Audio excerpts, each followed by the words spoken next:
Hello and welcome to episode 100 and...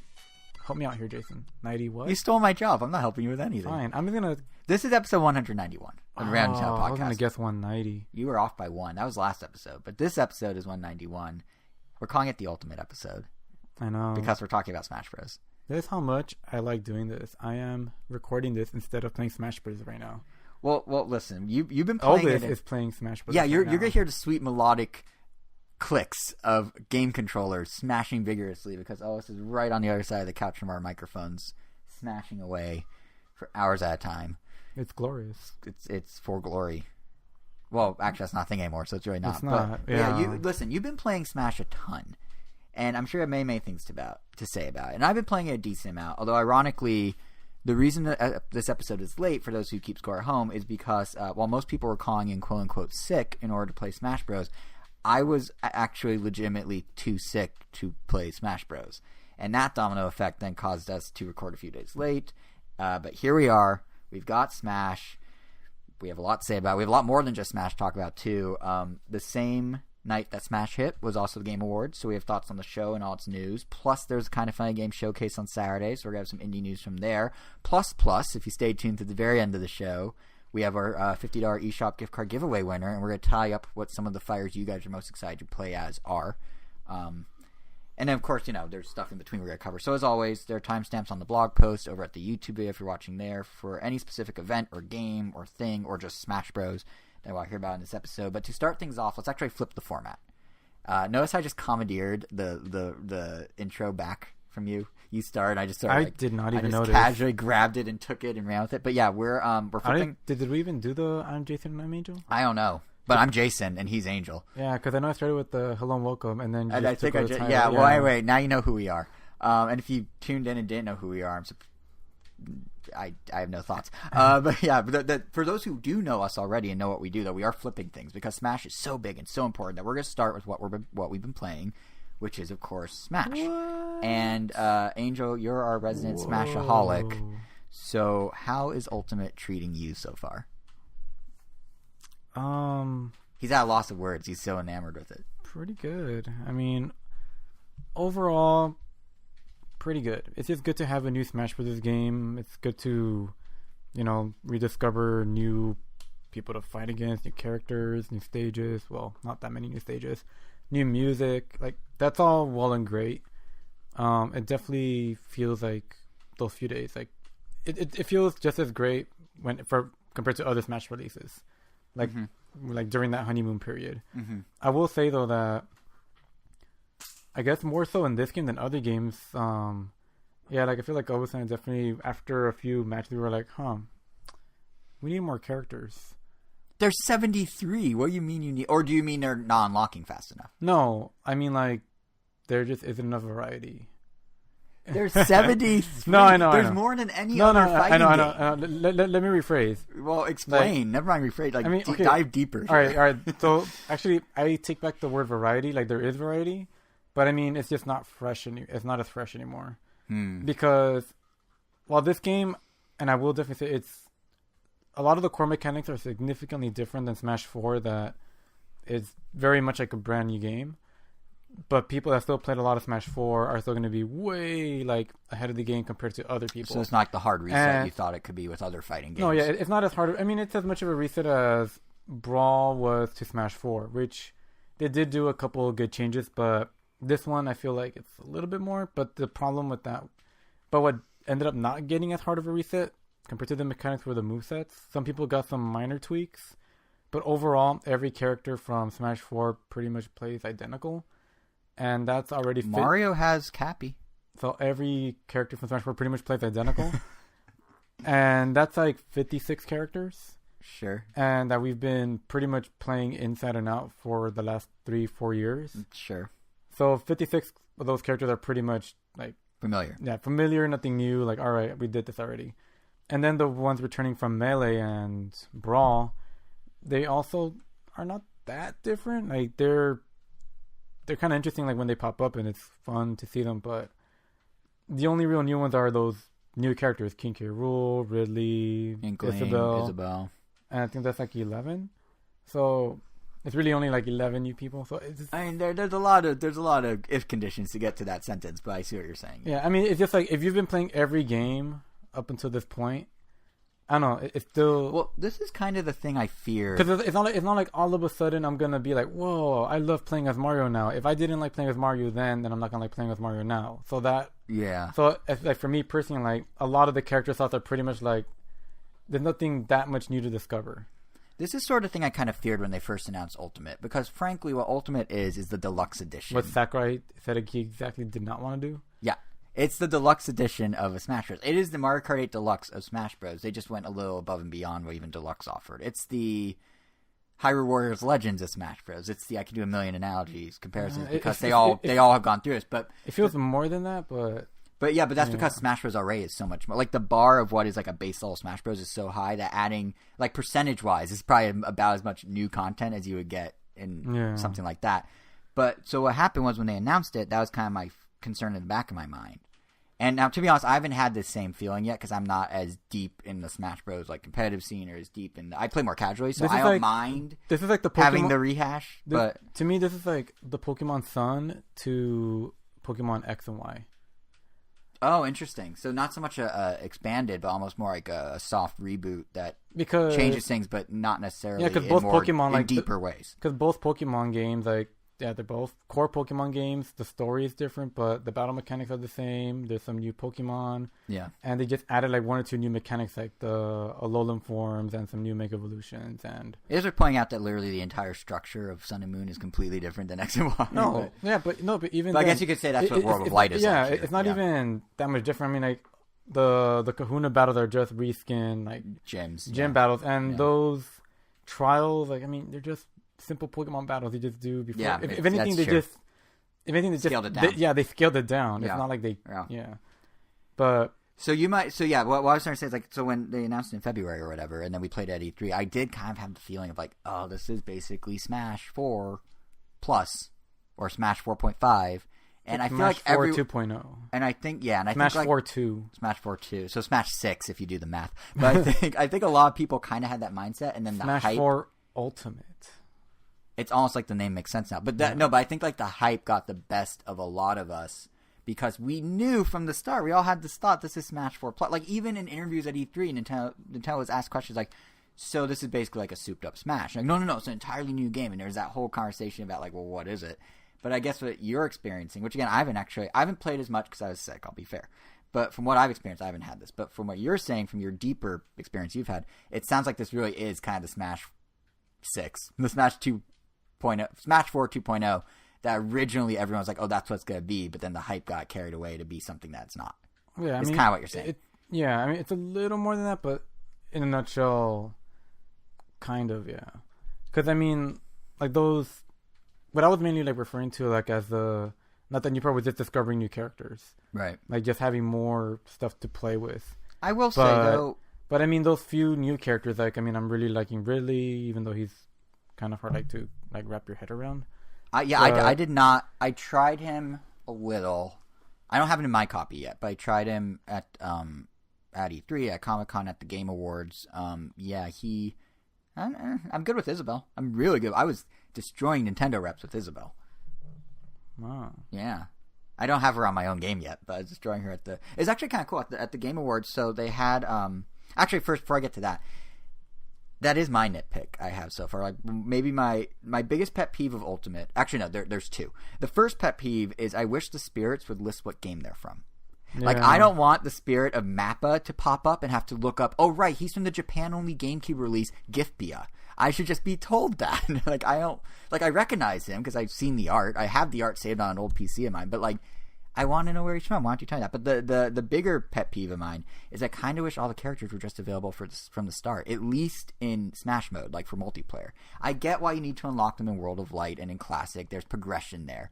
But for the sake of like just getting in and playing, I mean, if you're spending 8 months telling us every single character and every single secret, for multiplayer purposes, just throw them in there. Like, well, I really liked it. So at the Game Awards, they had it playable. It was actually kind of fun. At the Game Awards, it didn't happen, but they had an after party at the Game Awards. It was hosted by YouTube Gaming. They took over Exchange LA, which is a big venue here in LA.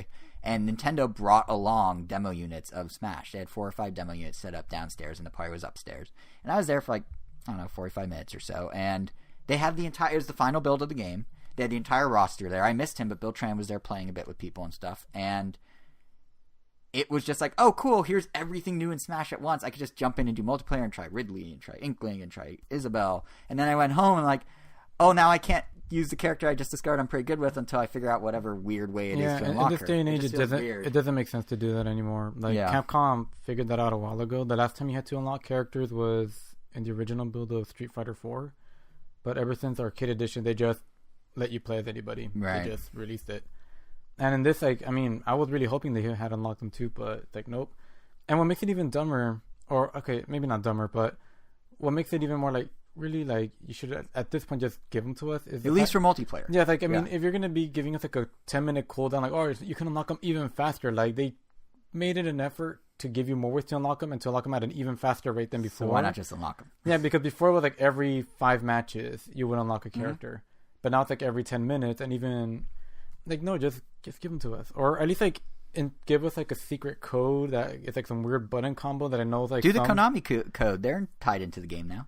Like, I know there actually might be a code in existence. I know, and I know it's because I want to say in Brawl or Smash 4, there was, like, a brand new Wii, and then there was, like a Nintendo rep that he just, like, went up and just, like, unlocked all the characters. Right. But he did not want to tell that code to anybody because it's like, well, it was for the build. Yeah, we need it for like demonstration purposes, so we need to have all the characters available. Yeah, it was like, the debug menu is what it was. Yeah, probably. Yeah. So I'm like, just give that to us. Yeah. Like before, like back in the day, like when you didn't have, access to internet and stuff like that. Or when you didn't have 8 months of Nintendo themselves revealing every character. Yeah, or I guess when games were harder to make, so they had to extend the life by unlocking the characters and keeping you like right. Yeah, on it. And we still get the feeling of like new character surprises with the DLC. So yeah, I mean, we get them with the video. So yeah, it just. I mean, we got the surprise. So I will say, speaking of the YouTube gaming party, though, shout out to YouTube Gaming because that thing was crazy. Like we'll get back to Smash in a sec, but so I went to the Game Awards and I went to the after party and dude, it was like so. First of all, they had like legit. Actual big name DJs. They had Matty on there. He's a huge French DJ. He, ironically, on Smash Bros. Launch night, he's the guy who does the intro music for PlayStation All Stars. That one song. Yeah, that's him. I know exactly what you're talking about. Yep, from the intro. But that's him. So he DJ'd for like over an hour. They had 2 other DJs. They had a totally open bar. And then they had, this is kind of cool, they had these swag bags they gave everyone. It was a YouTube Gaming tote bag, and inside of it were tons of branded stuff. I got a hoodie, a metal water bottle, like one of those fancy swell bottles, metallic embossed YouTube Gaming coasters, socks, a beanie, a scarf. Like it was heavy, this thing. I want to see you wearing all of that. I will probably wear to be honest, I gotta pay YouTube back, so I'm gonna probably wear the YouTube Gaming hoodie next time we do a live stream on YouTube. But yeah, it was just like, wow, this feels like an award show after party. It's really cool. But then they also had Smash Bros, which was great. But yeah, I mean, because I went through the rough and tumble regular fights on Thursday night at the party for Smash, I decided that when I finally was able to crack open my copy after being sick the first couple days, I went straight to World of Light. Because I wanted to see, okay, I know what the battles are like. I've done that at multiple events. I did that for a while with the Nintendo reps. I'm sure you have many thoughts on different modes, which we'll get to in a sec. But I thought I'd try to your Sun and Moon analogy, the new structure for the progression, if you will. So, I think it does some stuff well and some stuff less well. The thing I was most excited for with this mode was probably the fan service it come with, and that includes like the cutscenes, the individual scenarios of each fight, and which other Nintendo characters they represent. All that sort of stuff. Because they have the spirits that are represented by in-game playable characters and all that. And first of all, this thing is very light on story, no pun intended. It is like, oh hey, there's this dude Galeem. Who is he? Who knows? But he captured all the spirits. You gotta go fight them as puppets. Galeem, or the Gleam, or Galeem. Maybe it's Galeem. So I called it Galeem, but it's probably Gleam. Gleam, but what about the A? Is that silent? Galeem. That's the thing. It's not voice acted. I'm not missing it. No, I know, but I'm saying that's the thing. It's not voice acted. Because a gleam of light. That would make sense. But why is it spelled Galeem? I don't know, to be weird. Maybe. See, the fact that we don't even know how to pronounce his name is part of the problem. If he's the main villain and no one knows how to say his name. But anyway, yeah, he makes everyone a puppet, you go get him back. Okay, whatever. That's the story. That's literally the only cutscene I've seen so far. So let's see what the fights have to offer, because maybe that's where the fan service is. And somehow I'm both kind of impressed and simultaneously overwhelmed. Like when they work, they work. There's one representing Charging Chuck of Mario World, the football player. It's a bunch of Warriors, and all they do is dash attacks into you. which I thought was kind of clever. Like, that actually matches up pretty well. There's also another one where it's representing one of the skittish beetles from Pikmin, and it's a Squirtle, gold-plated, that tries to avoid you, and you have to kill him within however many seconds, which I thought was kind of a clever way to tying into Pikmin. But then there's some that are just, like, arbitrary. I don't know. Like, they don't feel as clever. Maybe I'm just not... Like, which one? There's just ones where it's like, oh, here's a giant DDD, and he represents whatever. It's like, okay. Or here's this is a metal Mario, and he'll turn metal every 30 seconds, but then he'll turn unmetal. It's just like, okay. Or like things like that. Like, I don't remember the spirits they're tied to, but some are more arbitrary, and maybe I'm just not as big of a Nintendo fan as I think and didn't get the references. That's my bad. But because I want to know that they poured their heart and soul into these little touches. No, because here's the thing, though. It's like, they did clearly pour their heart and soul into a lot of this, because, like, some of the winks and nods on the map itself got more of a, oh, look at that fan service reaction for me than, like, the actual battles, which I thought was kind of funny. But, and it's not to say, even the battles that aren't as thematically on point, they're not bad. They still offer some really fun variety. I do like how the battle conditions can vary so greatly, both in terms of opponent's skills and abilities. You know, there's things like they'll change size, they'll change speed, attack, special abilities, whether or not they're metal, whether the floor is sticky or not. There's stuff that will change mid-match. So you're actually fighting someone, and then the screen will flash white real quick, and they're suddenly twice as fast. Your defense is down or something. So there's a lot of variables at play at any given battle, which is cool. It's just some of them like, well, where's the deeper tie-in? Or is this just like Subspace Emissary, where it's just, here's a random thing we did in a game that is Smash Bros. But to be fair, like, the mode itself is well done. Like, it really is a full-on RPG kind of baked into Smash. You've got skill trees, you can spend orbs to unlock abilities. The spirits you gain actually make a difference in your performance from battle to battle. One thing I was actually kind of impressed by in a whole, like, wow, this is actually thought out sort of way, is the continuity between battles. Like that Squirtle beetle I mentioned before.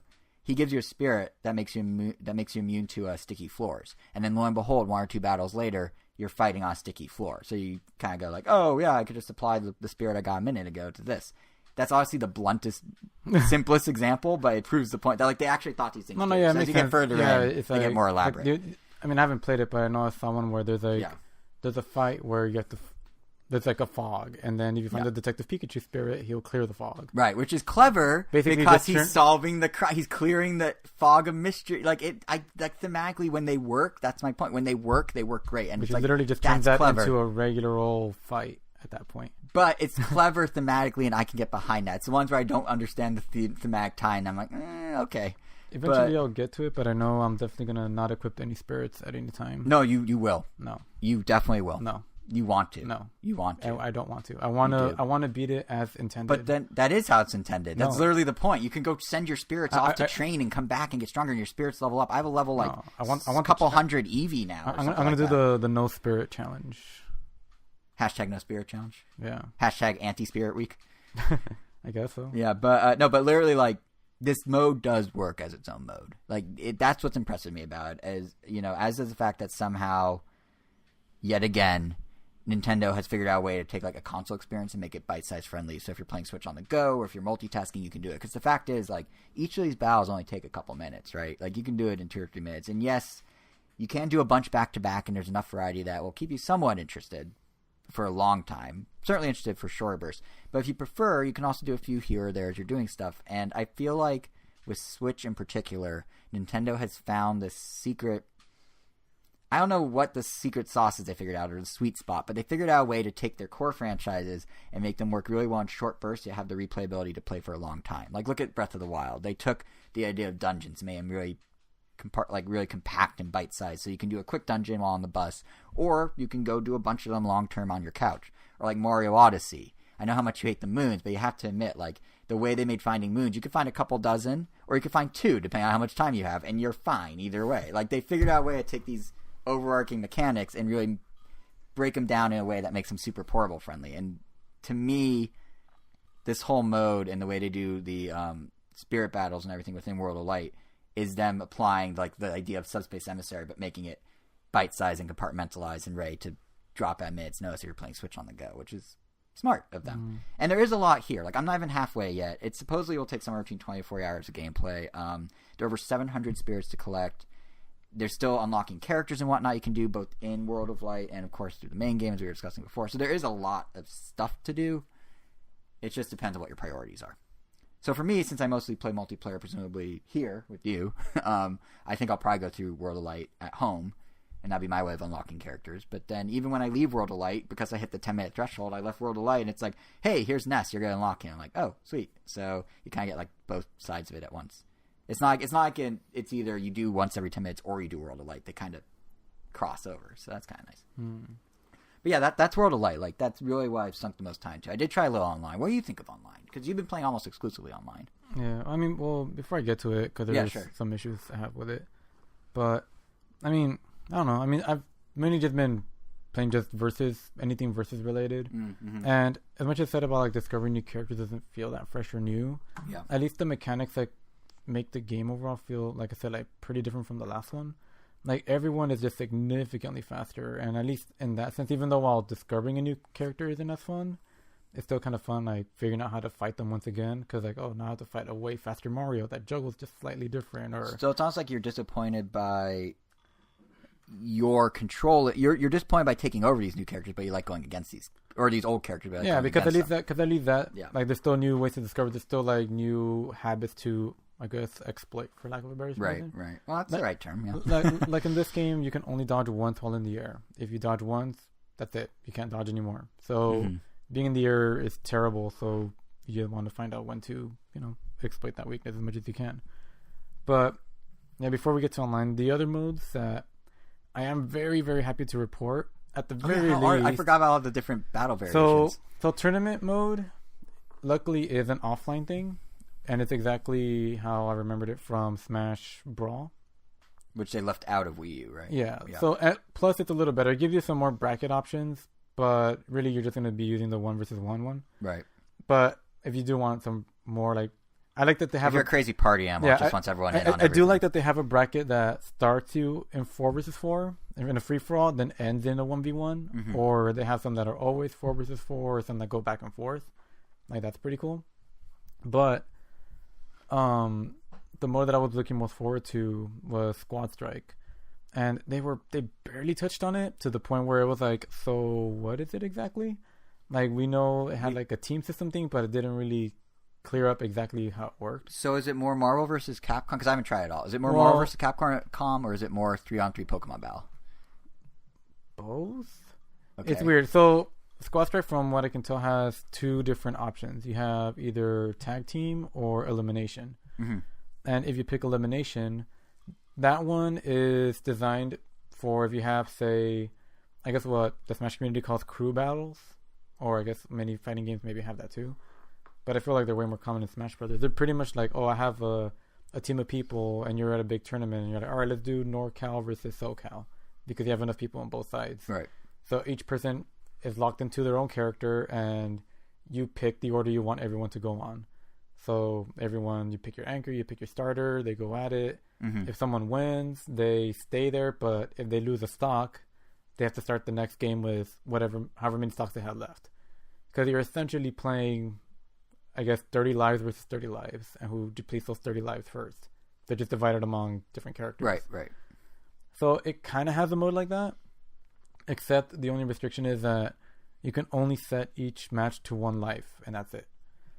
So I looked streamlined a bit. So I looked everywhere, and I can't find a way to add more lives, which is really disappointing, because I was hoping, you could have every person gets 3 lives. Maybe if they lose 1, they'll just start the next match with 2, or you could just commit suicide to make it 2. Right. But nope, you only get 1. So in that sense, that's basically never going to get used for that purpose. Everyone's just going to do it how they used to always do it. Mm-hmm. But on the other hand, tag team is exactly what I wanted. It's basically Marvel vs. Capcom mode. So you only have the option to do 3 or 5 characters, which is more than enough. Mm-hmm. And that one you could see as Marvel vs. Capcom or Pokemon mode, because if you pick 3 characters each person picks 3 characters to each represent 1 life. And then you secretly pick the order that you want to send them out in, just how you would in Pokemon, because you get to see what Pokemon they have, but the order that they come out in is... Yeah. And then when the match starts, you see each stock on the bottom represented by the different icons. So when one character dies, the next one immediately comes in. Can you tag in and out? No. Okay. So it is more Pokemon then. Yeah. But it's funny because the character select screen, when you are setting that up, just reminds me of Marvel vs. Capcom because all the characters in the middle, and you see the 3 different like slots on the side. Just like yeah. Yeah.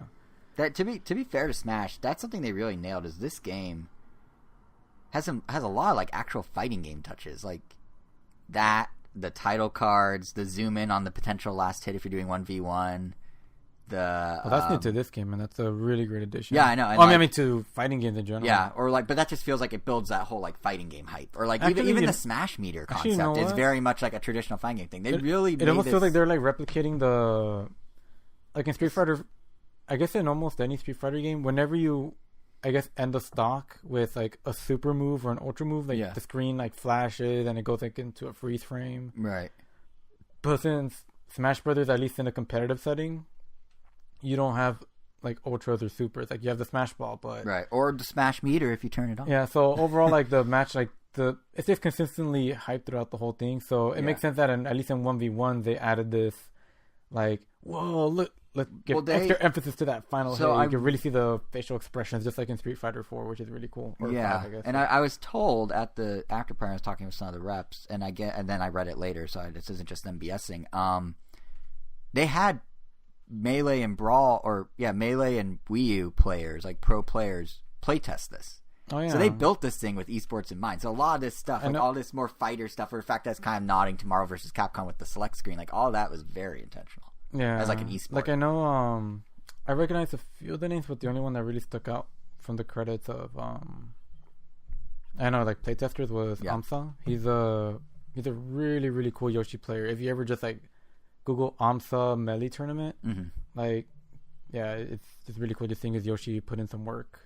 Because Yoshi is one of those characters that people thought was terrible for a long time, and then a few years ago, I don't know where he came out and he's like, "What?" Like, right? Because I remember when people used to hate Yoshi, and then suddenly, like a lot of people use Yoshi, and I never knew when or why or how that suddenly changed. Yeah. I guess it's him. But anyway, you're saying so tag team mode. So at least or Squad Strike, or whatever it's called. Yeah, Squad Strike. So at least tag team is exactly what I wanted, and it's as fun as I hoped. So that's great. That's good. And then Smashdown. Well, I mean, it's what you would expect. It's really great. Everyone picks the character once. The character select screen literally eliminates the character from the slot. They're not grayed out or anything.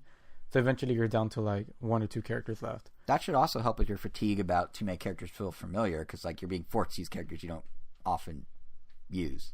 No, yeah. And so even if you're like, oh, I know what Mario plays like, it's like, oh, but I never used him, but now I'm sort of forced to. I mean, well, so it helps. Towards like half, or like I would say the last third of Smash 4's life. Yeah. When I would play online, I would say like 50% of my time was playing just as Bowser online, and the other half was just playing random. Yeah, when we play online, you play random. Yeah, just because I just like to, once in a while use different characters. It definitely helps diversify your portfolio. I get it. Yeah, it helps in the matchups. Yeah. But so at least those 2 modes, it was hit and miss. Sure. Basically. But everything else, like the options are great. Picking the lives, at least it remembers your settings for once, which is nice. You can have. I can't believe it took them 5 games. You to can have figure that out. You can have multiple rule sets set. So we have a 1v1 one. We have the one. Well, we had one for unlocking characters, which you might erase. Yeah. We might set one up for like parties. One like for items. One with like the smash meter. So it's cool that we don't have to keep like going to the menu. We just have all the possible rule sets that we would possibly want to do. Again, it somehow took them 5 games and 20 years, almost 18 years to figure that out. Yeah, unfortunately. No, wait, 20 years next year. Yeah. And something that I learned later that I didn't know right when I started playing is that you can actually customize the no name controller option.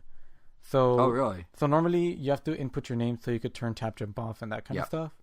But if you go to the controller settings, you can actually select your name, and you should be able to just turn tap jump off. That way, if anyone, just it's off for everyone. Yeah, just wants to play, but they don't want to make a name, at least tap jump off will be off. Right. And you can just default. Interesting. Yeah, There's so many little quality. So of you can make the improvements. default normal, but I still don't know why tap jump on is the default, because I don't. The people that use it, when I was playing it at the Game Awards. There's like maybe 1 or 2 people that use it, but for the most part, no one uses it. Yeah. But so then we get to online, and dramatic pause. I mean, on one hand, it's like you finally have like a ranked mode, and you can like climb the rankings. And so far, at least from what I can tell, like I have been finding like tougher and more consistent opponents. And I guess as the higher you climb, like I guess the less people you have playing free for all, so you're more likely to just get a 1 versus 1. Mm-hmm. So that's great too. But couldn't you do preferred rules and set it to 1 versus 1? Preferred rules, they don't guarantee anything. That's the thing. It's not preferred is literally just preferred. Yeah, it's not. I thought it was actually. I thought that was you saying your lobby conditions. Yeah, and that's the really upsetting part. Like before you we already had our for glory and for fun. Like they literally separated them for this very purpose. And apparently it wasn't a problem then on the way smaller install base of the Wii U, whether they'll find an opponent. And now that we have like the mega hit that is the Switch, now they're worried that we're not going to find opponents for 1 versus 1, so they have to group them all together. Well, have you unlocked the Elite version? Yeah, it doesn't change anything. Yeah, it doesn't change that. And I unlocked it surprisingly fast. I feel like I only did 3 matches with Bowser, and then I had it. You're just that good. And then I was like, this doesn't feel like Elite. But I thought it was going to be something you really had to grind a lot. Yeah. But it's nope, we have it already within the first day. Interesting. I mean, I'm sure the people there, at least I haven't fought anyone that you can't say they don't know how to play. At least once I've entered Elite mode. Because once you unlock Elite mode, it essentially replaces your menu option for normal online. Everything you do is just in Elite mode. Oh, I see. Yeah, it just weeds out the noobs. Yeah, so so online is just Elite online, basically. So here's a question. If you had to guesstimate, percentage-wise, how often do your preferred rules actually turn out to be a 1v1? If you want to do a 1v1, how often? 8 out of 10, 6 out of 10 does it end up being? I mean, 1v1? I don't know, it's weird. Today, I mean, I didn't play that much today. I maybe played 1, 2, 3, 8 rounds. I was going to say 8 hours. I was like, oh, God. No, I maybe played 8 matches. Okay. And they were all 1 versus 1s. But on Saturday when I played, it was maybe almost 50%. Oh, weird. But I wonder if it's somewhat based on the player base at that time. Yeah, so it's also getting better. But yeah, there was a period where I'm really? Another free-for-all? Another free-for-all? And some of them even had items, so it's which isn't even your type of Smash. It's the exact opposite of what we're looking for. They want to play items, I'll play with my friends. That's a bit weird. And I know a lot of people are upset. I mean, especially the pro players that literally just want to play online. Yeah. And they want to practice against good people, but here they are having to do a free-for-all with items. And it doesn't look good for Nintendo. Which is weird because they tried so hard to cater to the esport It's world. So close. It's just at that point, just give us back For Glory with the option. Because I love that we could play in stages with hazards off or Battlefield or what have you. But the Omega. Yeah. But we still have. They had to find some way to mess it up. Because Nintendo. I mean, it's a running joke, but I guess they felt it was tradition at this point to make their online annoying in some minor way. I genuinely wonder if part of the reason that it's less so today than it was on Saturday. I wonder if it's somewhat algorithmic. And as more people enter their preferences, and as the preferences get whittled down and more granular, it will get better at matchmaking people to those preferences. Because a bunch of people might have just bombarded it over the weekend. We're just gonna match whatever, and then it's they kind of comb through it and they start matching people correctly. And possibly in a month this will be a non-issue. No, yeah, I'm pretty sure it shouldn't be this way, but perhaps that's their thinking. But and again, it's only been 1 day. I guess 2 now or 3. 3. But 3. I'm pretty sure, or I'm confident that this is going to be a non-issue going forward. Especially as Mines and Novus's ranks just keep going up. Right. I doubt there's going to be. I mean, unless there is, that would be amazing. But I doubt there's going to be dedicated. I'm going to do competitive free for all and raise my ranking that way so that I only get free-for-all games, and they're going to be the outliers that mess it up for us. Yeah, you're looking at one right now. I only do well when it's a 4-player Smash, and I come out of nowhere with strategies that make no sense and use items that make no sense. That's how I win. Remember our 8-player Smashes as Toon Link, and I just destroy all 7 of the opponents? I'm going to come at you as Toon Link or Isabelle or whatever through free-for-alls and then throw off your ideal online Smash, and you will hate me and disown me, and this podcast will be disbarred. Considering they're at least doing a good job of pairing you with people with similar rankings. Okay, maybe not then. Which is really great. I mean, at least in that sense, you're climbing a ladder of sorts, and that way, I mean, I know for a fact I'm never going to get paired with you. Ooh, shots fired. Or maybe not. But maybe I will, because I'll be so good at the free-for-alls and they'll spill over into yours. That's what I'm saying. That would require you to play, though. That would require me to not be sick, which I'm finally over the hump of. So yeah, we'll see. I mean, I of all weekends to get sick, the weekend of the biggest Switch game, period. Literally, I pick it up from Best Buy, and 2 hours later, I'm basically dead. Like, that's so unfair. Why did you do this to me, body? Mm. But yeah, any other modes or anything you've tried? Or that pretty all-encompassing, I think, right? Are we missing anything? I mean, it's just fun playing 2v2 online. Played some games with my brother, but I mean, other than That's that... what we usually do when we play together. Yeah, but other than that, I do kind of miss the fact that we could taunt online. Wait, they took that out? You can't taunt whatsoever online. Wait, yes, you can. No. You can No. have pre-written things. It asked me to set them up. Right? I mean, you could do that before the match starts and after the game ends, but you can't do anything during. I wonder if that's a way to help with latency issues because people would just spam taunts at the. But you never could spam taunts. They only let you taunt true. like once every 10 seconds. That's true because the animations are so long. That's weird. No. Well, they did it because they didn't want any what is it called? BMs. Bad manners. Yeah, but also like the animations are pretty long for those taunts. Even if you tried to spam them, it'd be like, oh, he raised his sword. Oh, he lowered it. Oh, he raised it again, and he lowered it. But that's at your own risk too. That's like that's Yeah. kind of the nice thing about taunt is like you're kind of going like, look, I'm making myself vulnerable because blah blah blah. Well, or sometimes people actually use them to communicate like oh like good job or depending on what character they pick obviously. And like on top of that, if like the animations being long was an issue, Smash Brothers made it so like after the first few frames of the taunts begin, you could cancel out of them, so you could roll out of your own taunts or block out of your own taunts. So taunts being long is non-moot. Not moot. Yeah.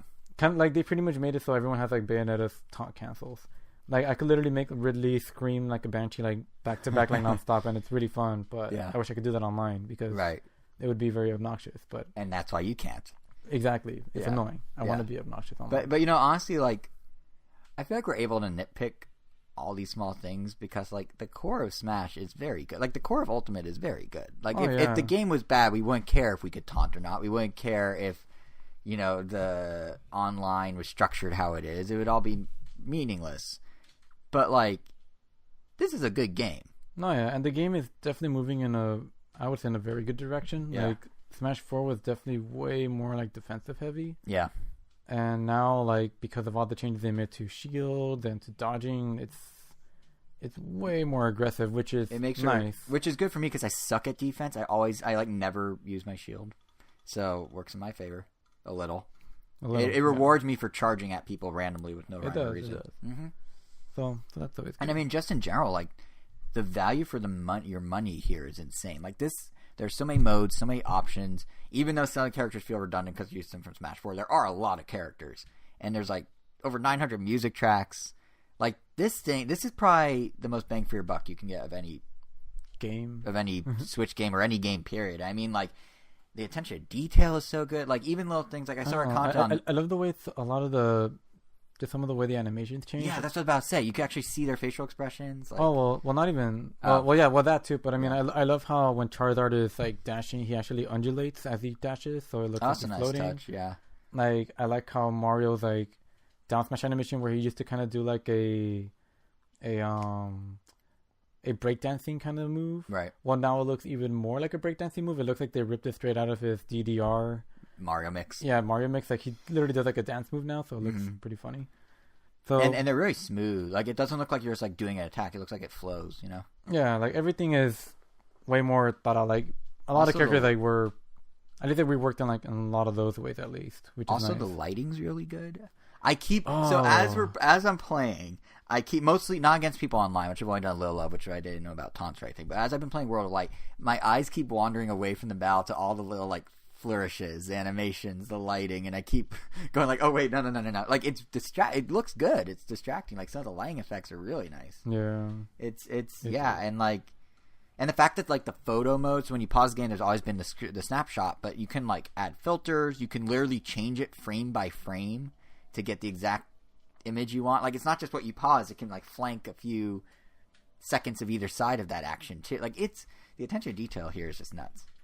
Like people that buy this game will be busy with it for like ever if they want to unlock everything. Yeah, it's like I said, it's like probably the best value, the best bang for your buck on Switch, maybe in gaming altogether. And it's I would say, nitpicks aside, you maybe can say it's better than me because you played more. Probably one of, if not the best game on Switch right now.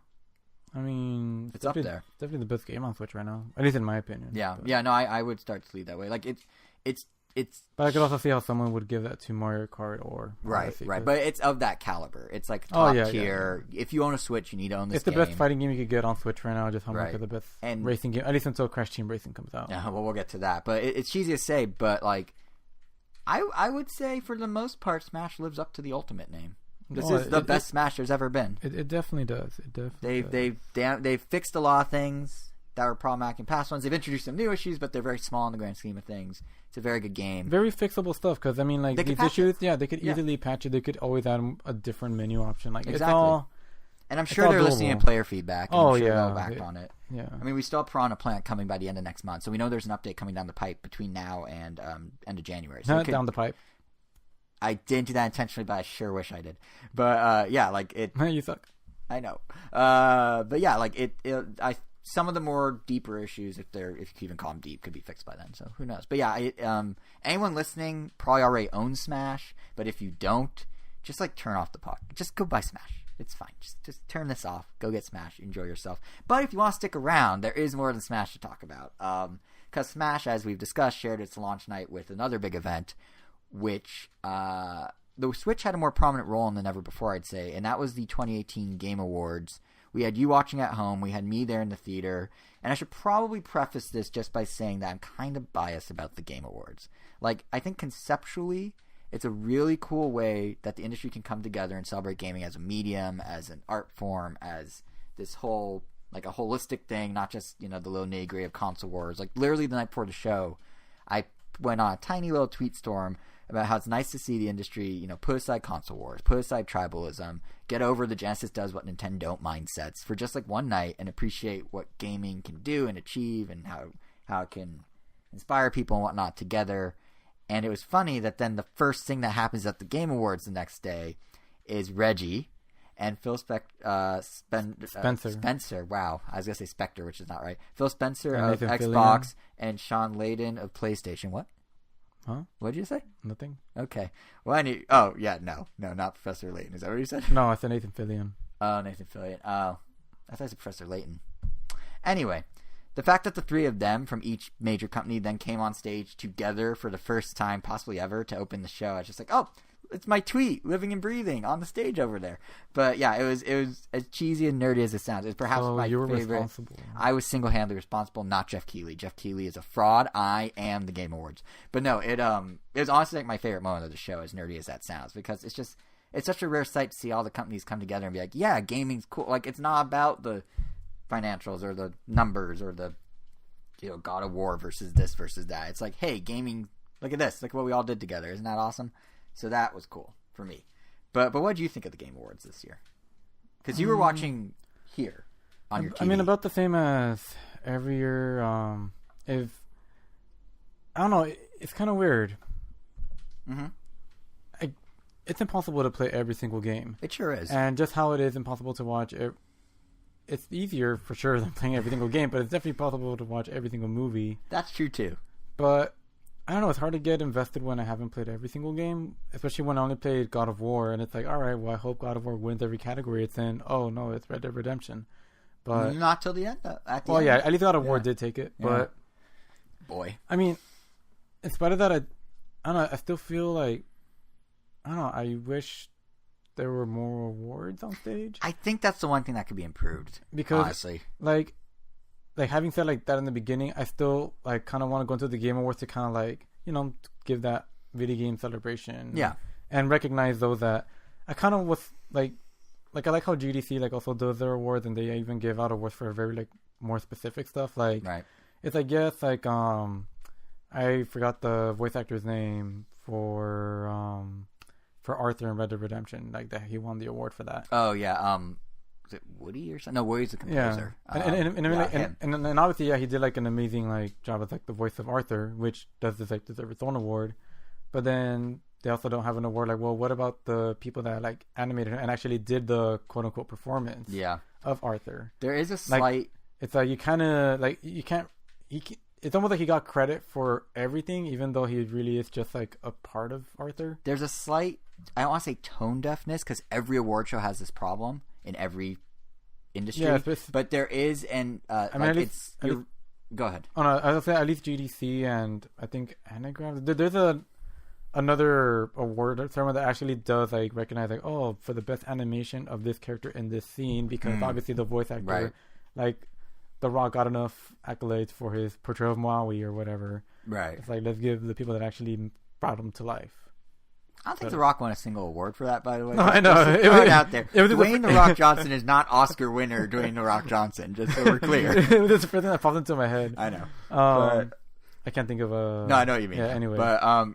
Your thing? What I was going to say is I think industry? every industry has this problem where there is a slight... I know Hollywood's had this issue with animators for CG. There is a slight tone deafness of like, they're like, hey, gaming's great. Look at this guy who voiced Arthur. Look at this cool moment where they brought out the voice actors from God of War and they did that thing from the game you all know where he says, boy, wasn't that funny? Like, that was actually pretty cool. But weird thing, I didn't realize I knew who the two of them were from other projects. Like, I saw them on stage like, oh, that's who voices them? Because Christopher Judge, who does Kratos, is I used to watch with my dad when I was younger Stargate Atlantis, which is this nerdy sci-fi show, and he was on regular Stargate, not Atlantis, and he was one of the main characters on that. Oh, and then didn't know he had a career. Yeah, and then separate from that, the kid, whose name Atreus? I'm blanking out.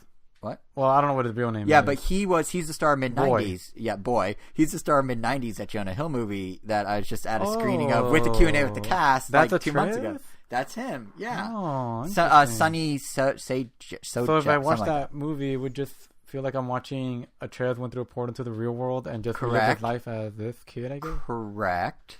Huh. Correct. Because it's really hard to separate him from the voice. Yeah. But it was just fine to see him there and be like, oh, I actually know these people. but like while they're elevating that, there's a lot of stuff that's missing, like you're saying. But it happens in Hollywood too, where it's just kind of like all this is happening, and then meanwhile outside the Oscars there's a protest about a studio being shut down. Or in this case, there's all those stories about the horrible crunch that the developers went through for Red Dead. While inside, there's not even a drop of like, I mean, maybe one person is like, thanks to the whole team, you worked so hard. I think actually the Red Dead producer, or the God of War producer, she said that. Or not producer, but the Sony studio head. But like, they mostly kind of didn't address that. And I get you're not going to bring it up in a meaningful way, but it's kind of like, it felt like it was just like oddly absent, you know? I did like that the whole Celeste team came to the That stage. was cool. And this, to your point about the awards weren't focused on enough, I think that is the thing that can be improved. Because like, I get why they have announcements. Yeah, I get why they have announcements. All award shows, some of those. Yeah, because all award shows are about marketing at the end, right? Like if you go watch the Grammys, half or more of the Grammy performances are for songs that just came out that aren't Grammy nominated. Why are they there? Marketing. But I think there's room to adjust the ebb and flow a bit to perhaps allow more time for people like the Celeste team to come up and give a speech. Because, you know, maybe you don't need Jeff Keighley marathoning 4 awards in 60 seconds every hour on the hour for 3 hours when you can spread it out a little better. Like, maybe you ditch the game reveal interviews and only show the world premieres its trailers. But okay, fine. So the trailers don't say very much. So give them an extra 30 seconds and let them do almost a gameplay showcase, kind of like what Aonuma and Miyamoto did for Breath of the Wild when it was first revealed at the first Game Awards. Or something like that. Like, there's ways they can make this work. And then use the extra on-stage time for more awards. Yeah, because I feel like, I mean, teasers can be fun. Yeah. Teasers, but I don't know. I kind of get annoyed when like half the trailers or half the reveals were like CG trailers that didn't show any gameplay or didn't really tell us much about the game. Like Hello Games, The Last Campfire.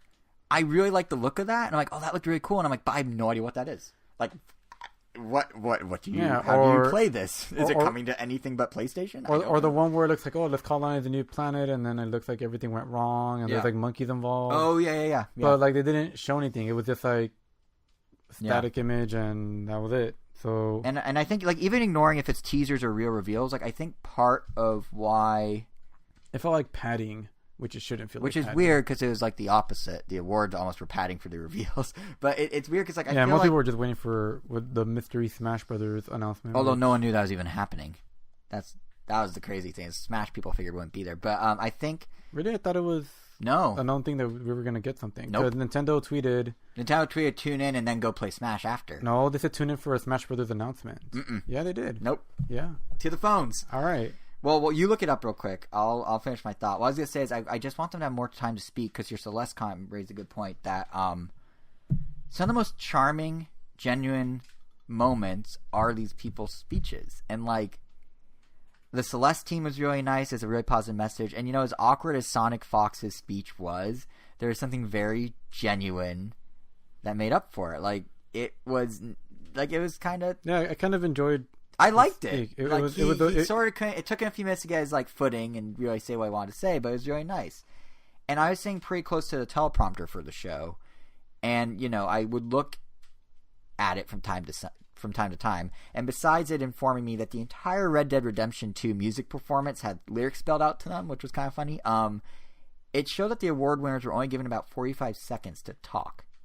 So after 45 seconds, they were never cut off, but the teleprompter would start aggressively flashing, please wrap up. If you didn't wrap up fast enough, it would start flashing in multiple colors. And I was just sitting there like, maybe take away a premiere or two and give everyone a minute and 5 seconds instead of 45 seconds. Like that those small differences make a difference, and you can't find the tweet, can you? Oh, I'm looking in the wrong place. Oh, Nintendo America. But yeah, I don't really have an answer for how they can do this. I was looking at Nintendo Versus. Oh. I don't really have an answer for how they can do it, but I think, okay. What's it say? No, I got the... Oh, okay, wait. Yeah, I don't really have an answer of how they go about configuring the show, but I think there's a little room to let the awards breathe. But I will say, one thing I did like about these Game Awards is I think you can tell now that the show's viewership is equal or higher than a lot of other established award shows, it is very comfortable in its own skin. Like the fact that they were able to do all the music performances strictly game related. I love the Smash Bros. Orchestra. Devil's Trigger from Devil May Cry 5 was certainly something, but it was like, oh, it's a game song that people requested, and here it is on stage. Like that was kind of cool, and even just the fun of having the individual reveals kind of have different ways of presenting themselves was kind of nice. Like you could tell they were just sort of letting, like the team just kind of gets it. Having Ed Boon come out and from Mortal Kombat 11, he interrupted a actual award to reveal the game. Like, yeah, that takes away from the award for a minute, but that's really kind of clever. Or like, Joker in Persona 5, we're talking about Smash announcement. The way they literally shut down the show and acted like it was hijacked, I thought that was kind of cool. And these are things you can only do if you build up your audience and build up a trust with that audience of what the show is. So that was cool to see. And I also really liked how there was less pandering this year. Like, I felt like there wasn't this cringy need to cater to gamers. I mean, maybe Truth's anti-vaping campaign came kind of close, but at least it had a good message. But there's nothing like Schick Hydrobot. There's nothing really super cringy.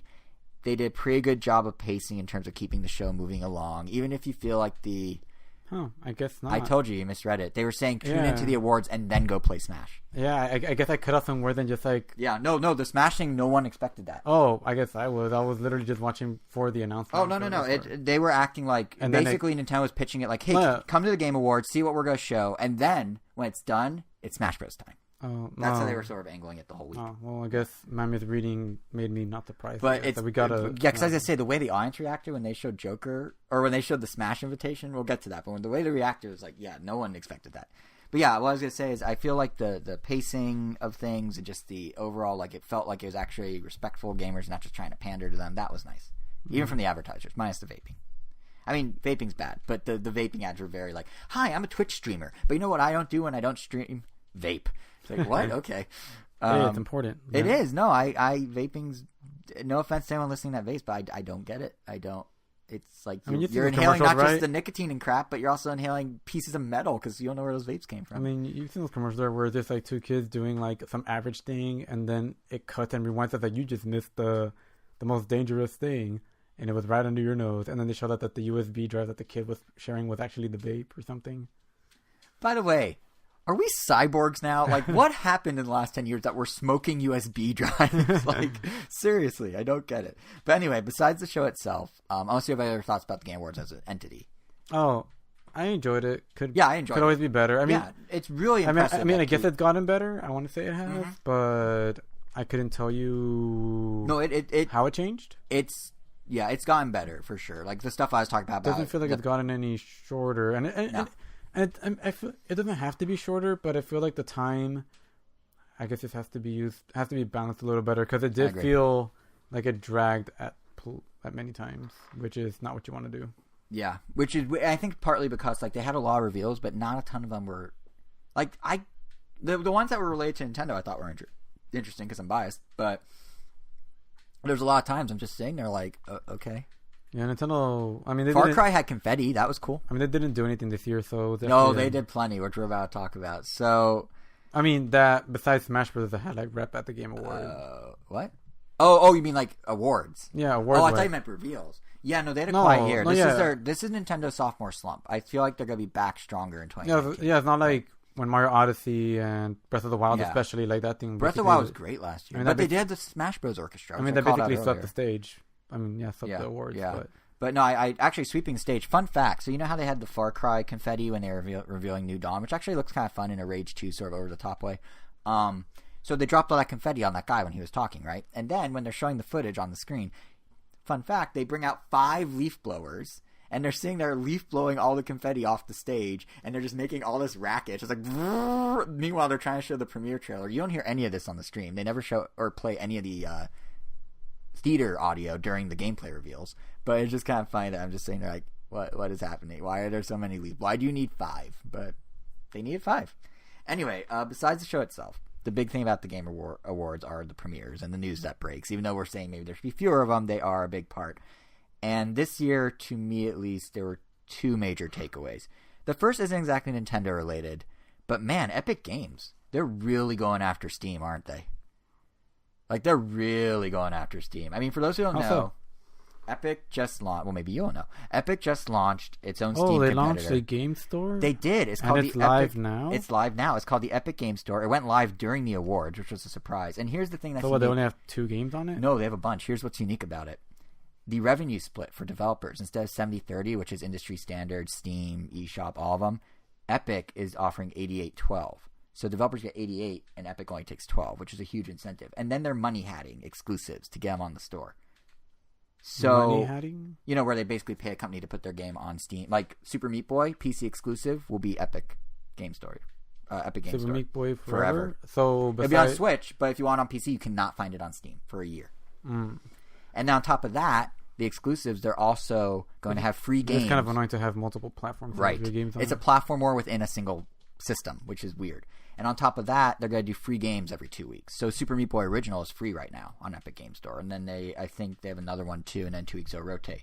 But what's crazy is no one really expected them to be in the show in such a meaningful way. Like, the number of games that were Epic Game Store exclusive in the show was a lot. And the first time that logo popped up, I think, is at the end of the Hades trailer, which is a new game from... I'm blanking out on who, but... I know what you're talking about. Yeah.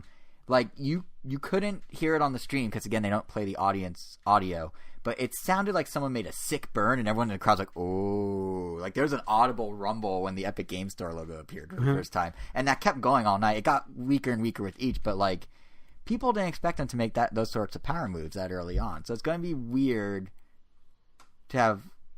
2 competing stores on PC, and what I'm curious to see is what that means about higher revenue split for developers across all download services.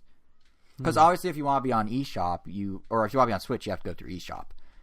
But are developers going to start being like, "Hey, Nintendo, we want a higher cut. Epic's doing it for us. Like, maybe we just won't bring our game to you, and we'll just, we'll make up the difference in revenue at least somewhat by just getting the Epic cut or whatever." And it'll be interesting to see where that goes. Like, I don't know if they're saying a trend or if they're being the odd man out or what, but a platform war on one system or on one platform is never good.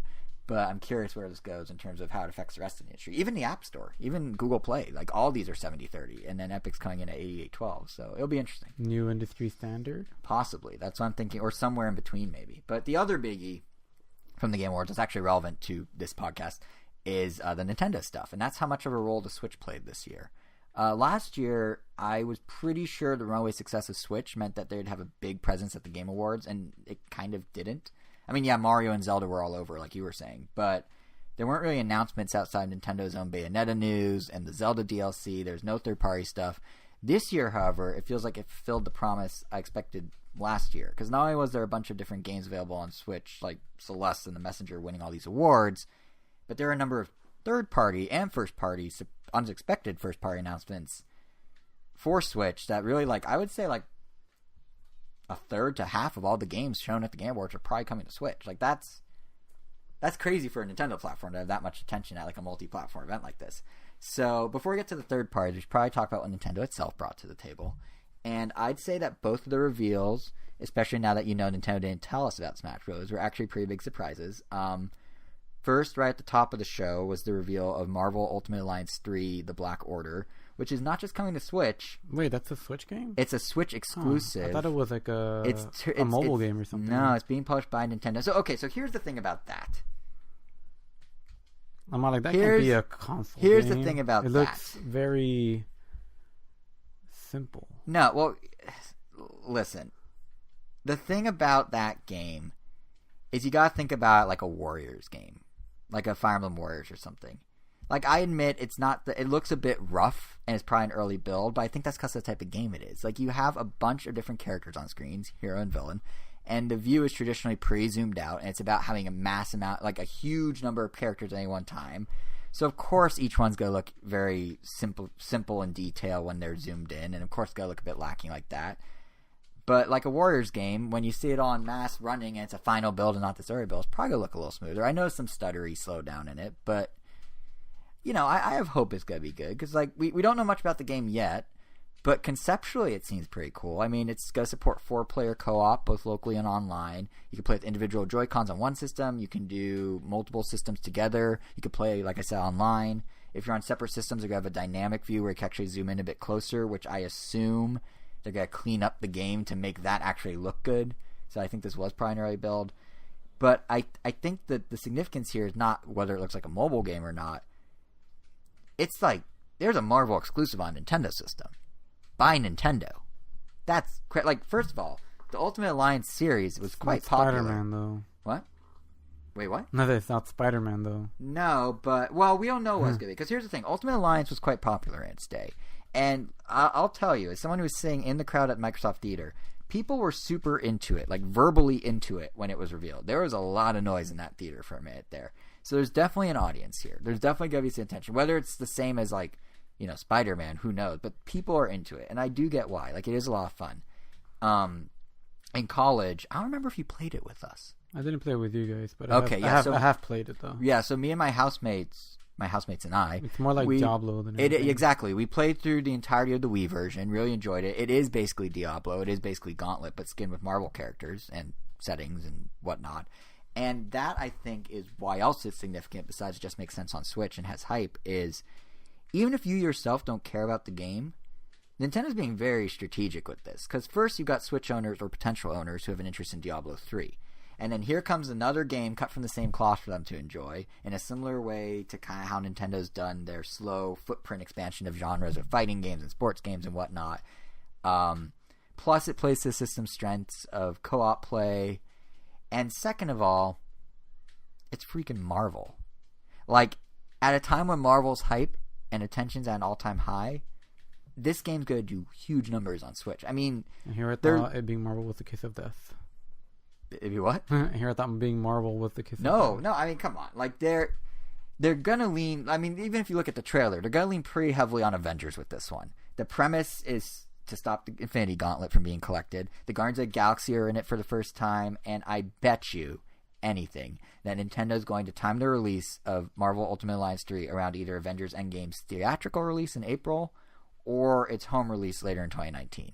In fact, like, I'm actually more shocked that when they had the Russo brothers, the directors of Avengers, at the Game Awards, they didn't either A, have them introduce this game, or B, just flank the trailer on one side or another with whatever they're presenting, just to sort of put that synergy there. Like, it's going to be big for them. And it's also worth knowing that the game's developed by Team Ninja, and their bread and butter is these sort of Other M. Well, here's the thing about Other M. I'm just gonna put my reputation on the line. People didn't like Other M because what Other M was designed around and its direction. But the game itself was good. Like, Team Ninja built what needed to be built at the direction of Nintendo. And they are very good at making fast-paced games like Ninja Gaiden and making combat-heavy games like Dead or Alive. They made Neo recently, which is also an action RPG that got well-reviewed. So I see no reason why Team Ninja making Ultimate Alliance 3 should be negative. If anything, it's a positive in my mind. Like, it seems like they have all the things lined up in a way for this game to be huge. Whether it'll actually be great, I don't know. But it's certain. I think it'll definitely be like an 8 out of 10 sort of game versus like a 4 out of 10. Or maybe versus Spider-Man being like a 9.8 out of 10. I don't, it's not going to be like the cream of the crop. But it's going to be a good, solid game. It's very crazy to see Nintendo working with Marvel. It kind of makes you wonder, so PlayStation has a Marvel game, Nintendo has a Marvel game, what's Xbox going to get? That's the only one left. Obviously a Dark Horse game. That actually almost kind of makes sense. But they'll probably get like some Hellboy tie-in game. Or something. I mean that feels more Xbox for some reason. Mm-hmm. Hellboy on Xbox. I don't know. It kind of does. Both sound extreme. Yeah. But yeah, I don't know. So I'm interested in it. Will I pick it up? I really like the original on Wii, so maybe. But I mean, what about you? You seem less than thrilled by it, but maybe it's just not your cup of tea. No, it's not. Okay, the end. Great. Yeah, but no, I do think it's significant for Nintendo. Like, it's a huge power move by Nintendo. The game was fun, but it's one of those games that I'm not invested enough in Marvel or that gameplay style to get it on my own. I think I'd only do it if I had people to play with. Yeah, it's like if like I do have some friends that I could see them getting it like, very excitedly, and I mean if that's what they want to play, I'll play it for sure. I could see me getting this over Diablo. I feel like I'd rather get Diablo. I feel like this is more my cup of tea. And plus, I bet you, because the Wii version almost had it, there'll probably be some Nintendo characters. Especially because if I played Diablo, then that's more characters that I would recognize in Heroes of the Storm. True, you have that whole Hearthstone side of you. But, yeah, it's Samus almost was in Ultimate Alliance on Wii, so it's also coming full circle. I remember seeing that. Yeah. What's that YouTube channel called? Unseen 64. They're still around. It's not what were they called, it's what are they called. But yeah, they're a great channel. They have so many little like things. But anyway, yes, that's Marvel. I think it's a big deal. Nintendo then bookended the show with the final reveal of the night as well, which was on the other end, obviously. And this was out of left field to everyone but apparently you, which is that Joker from Persona 5 is joining Smash Bros. As the first DLC character. And immediately, I gotta ask Smasher Hawk, Angel, what are your thoughts on Joker of Persona 5 joining the Smash Bros. Roster? As far as Joker specifically, no, nothing, because I don't. Because I haven't played Persona since the third one on PS2. I didn't even know that was his name. Yeah, same. Like I recognize the character because I saw him all over the place at Anime Expo. Right. But yeah, it's like when Cloud got announced. It's like, well, it's cool that he's in there because I know people are excited for it, but it really does nothing for me.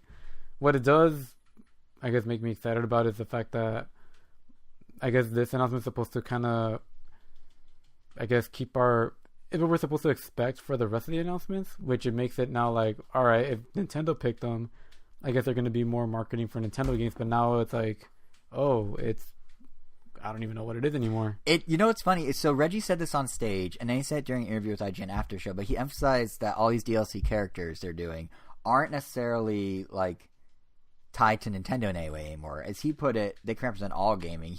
He claims Sakurai wants to have, quote, unique and different characters, regardless of where they're from.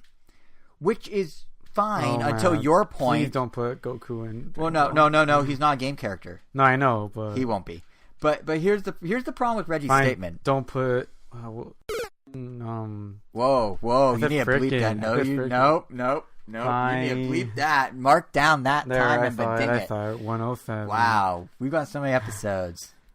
So many. Anyway, whatever. I meant that freaking character Sora from Kingdom Hearts. See, that almost makes sense. But yeah, the wrinkle in Reggie's comment that I find particularly amusing is he's like, "Oh, Sakurai's picking." I'm not gonna edit this. You are. No. I will then. Sakurai is picking characters that are unexpected. It's like, well, no, Sakurai's not picking. As you just pointed out, Angel, Nintendo gave Sakurai a list. Nintendo's picking marketing moves that make sense. So it doesn't have total free reign, but clearly what's nice to see is Nintendo's only think outside the box a bit, and I reckon there's marketing tie-ins here for that. Like, let's be honest. What are the odds we're getting a version of Persona 5 on Switch next year? Like, it seems... There's no way we're not. Like, come on. Why would you put Persona 5 character and not port it? That's what people also said about Cloud and the Final Fantasy VII remake.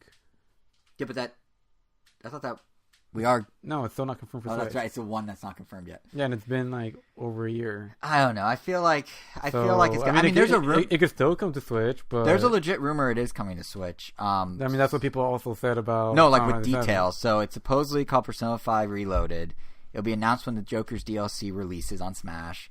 And it will supposedly offer some gameplay tweaks and new scenarios, like World Ends With You did. It's going to be called Final Fantasy VII Reloaded. Okay, now you're just mimicking me.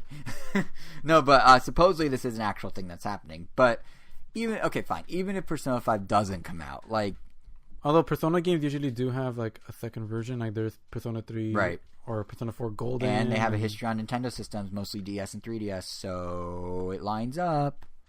It's going to be a 3DS game. Imagine in 2019. Oh, jeez. But no, it's like it was crazy how nuts people went for this. Like, again, I wish they mic'd the audience during gameplay reveals because, like, people lost their minds in the theater, which I don't have the emotional attachment to Persona to lose my mind for. But we have a friend that was texting us who listens to this sometimes, so he knows who he is, who was like who was like freaking out. Like, it got a good reaction. But it does open up a huge question of, okay, so apparently any game is fair game. Apparently anything that could come to a Nintendo platform for a game. Like, we've talked about how Banjo-Kazooie might make sense on Smash because they have the legacy on Nintendo platforms. But now it's kind of flipped. Basically, any third-party character that could potentially be on a Nintendo platform, like Switch in the future, is silently eligible. So, like, who would that even translate to? Who would you want that to translate to? We literally have the world is our oyster. It seems like at one point I thought, like, oh, I feel like Crash and Spyro would be good. But then now with Joker's reveal, it feels like Spyro and Crash aren't outside of the box enough. I think Crash is a given. I mean, the fact that Crash Team Racing is coming to Switch day one, opposed to being a layer delay, which we'll talk about in a bit. But I'm actually kind of Crash is going to happen. If I had to give like an out there prediction, I would say that we're gonna get a character from Mortal Kombat. You know what? I was gonna guess that too. I was gonna guess either Scorpion or Sub-Zero. Yeah, it would definitely be Scorpion. Or they're gonna pick like a non-main one for whatever reason. They're gonna pick Raiden. But it would be one of those three for sure. Most likely Scorpion. Now, are we just saying this because both Mortal Kombat and Crash were confirmed to come to Switch at the Game Awards? So we're a little like, pre-planted in our heads a bit? Or that helps it. But Yeah. at the same time, it's like, it still kind of goes with like, the same reason. I mean, Cloud kind of got it. Mortal Kombat has kind of reestablished itself as a very big fighting game. Yeah. It's a very different style than Street Fighter, and we have Street Fighter reps. And right.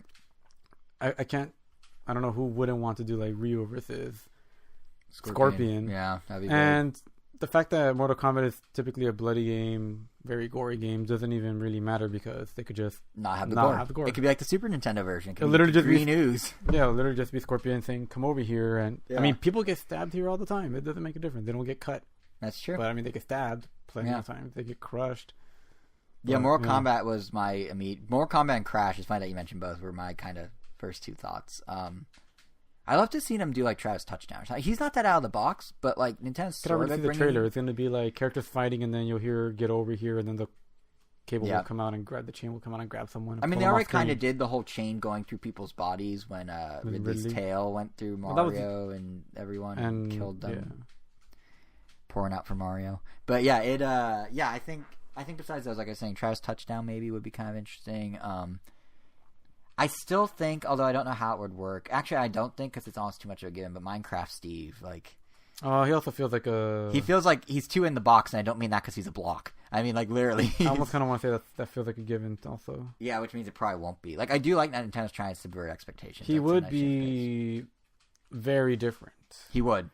Which kind of goes to Sakurai, I think, want to have different characters. Then maybe he is kind of sweet spot. Like him more so than I would even say Crash. Yeah, Crash and Scorpion.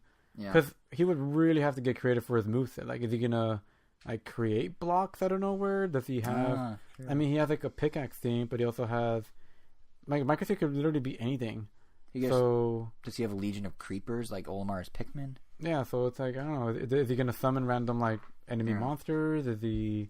They'd have more fun creating him than most characters, I feel like. Yeah, and you have, and then you still have like your diversity. You could have like your male and female because they have Steve and Alex, and then you have, you could give him a version of him with armor. You could have different random skins. You could have them be like different animals because that's also a thing. I hope Sakurai's taking notes right now because you're basically spelling out the character or like going through all the character design work for him verbally. I mean, he punches trees, so that's obviously like his little basic attacks, is punches and kicks or something. Yeah. I would also love it if he animates just like in Minecraft where he doesn't bend his knees or arms. I'm sure if they had him in there, he would animate exactly the same. Yeah. It'd be kind of weird, but that's how they would have to do it. Yeah, it's the only way it would work. It'd be like Game & Watch, where it's just sort of janky.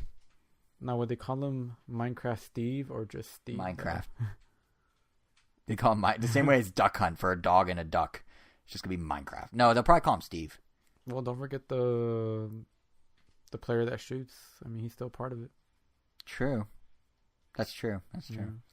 But we were talking about Mortal Kombat, and I gotta be honest, that was pretty surprising to see Mortal Kombat 11 is coming to Switch. Yeah, I mean, was pretty there is surprising. precedent, to be fair. WB Games and specifically NetherRealm. Are they scaling down the visuals of this game? Well, I think it's going to be about the same as what they did with Injustice on Wii U. Because remember, Injustice came out... Yeah, but Injustice 2 didn't. Yeah. And that game... But we're seeing a lot of PS4 and Xbox One games get fitted onto Switch. But Injustice 1 was a PS3, Xbox 360 game. Yeah, but the Wii U wasn't as powerful as those. Oh, yes, it was. It was. You're right.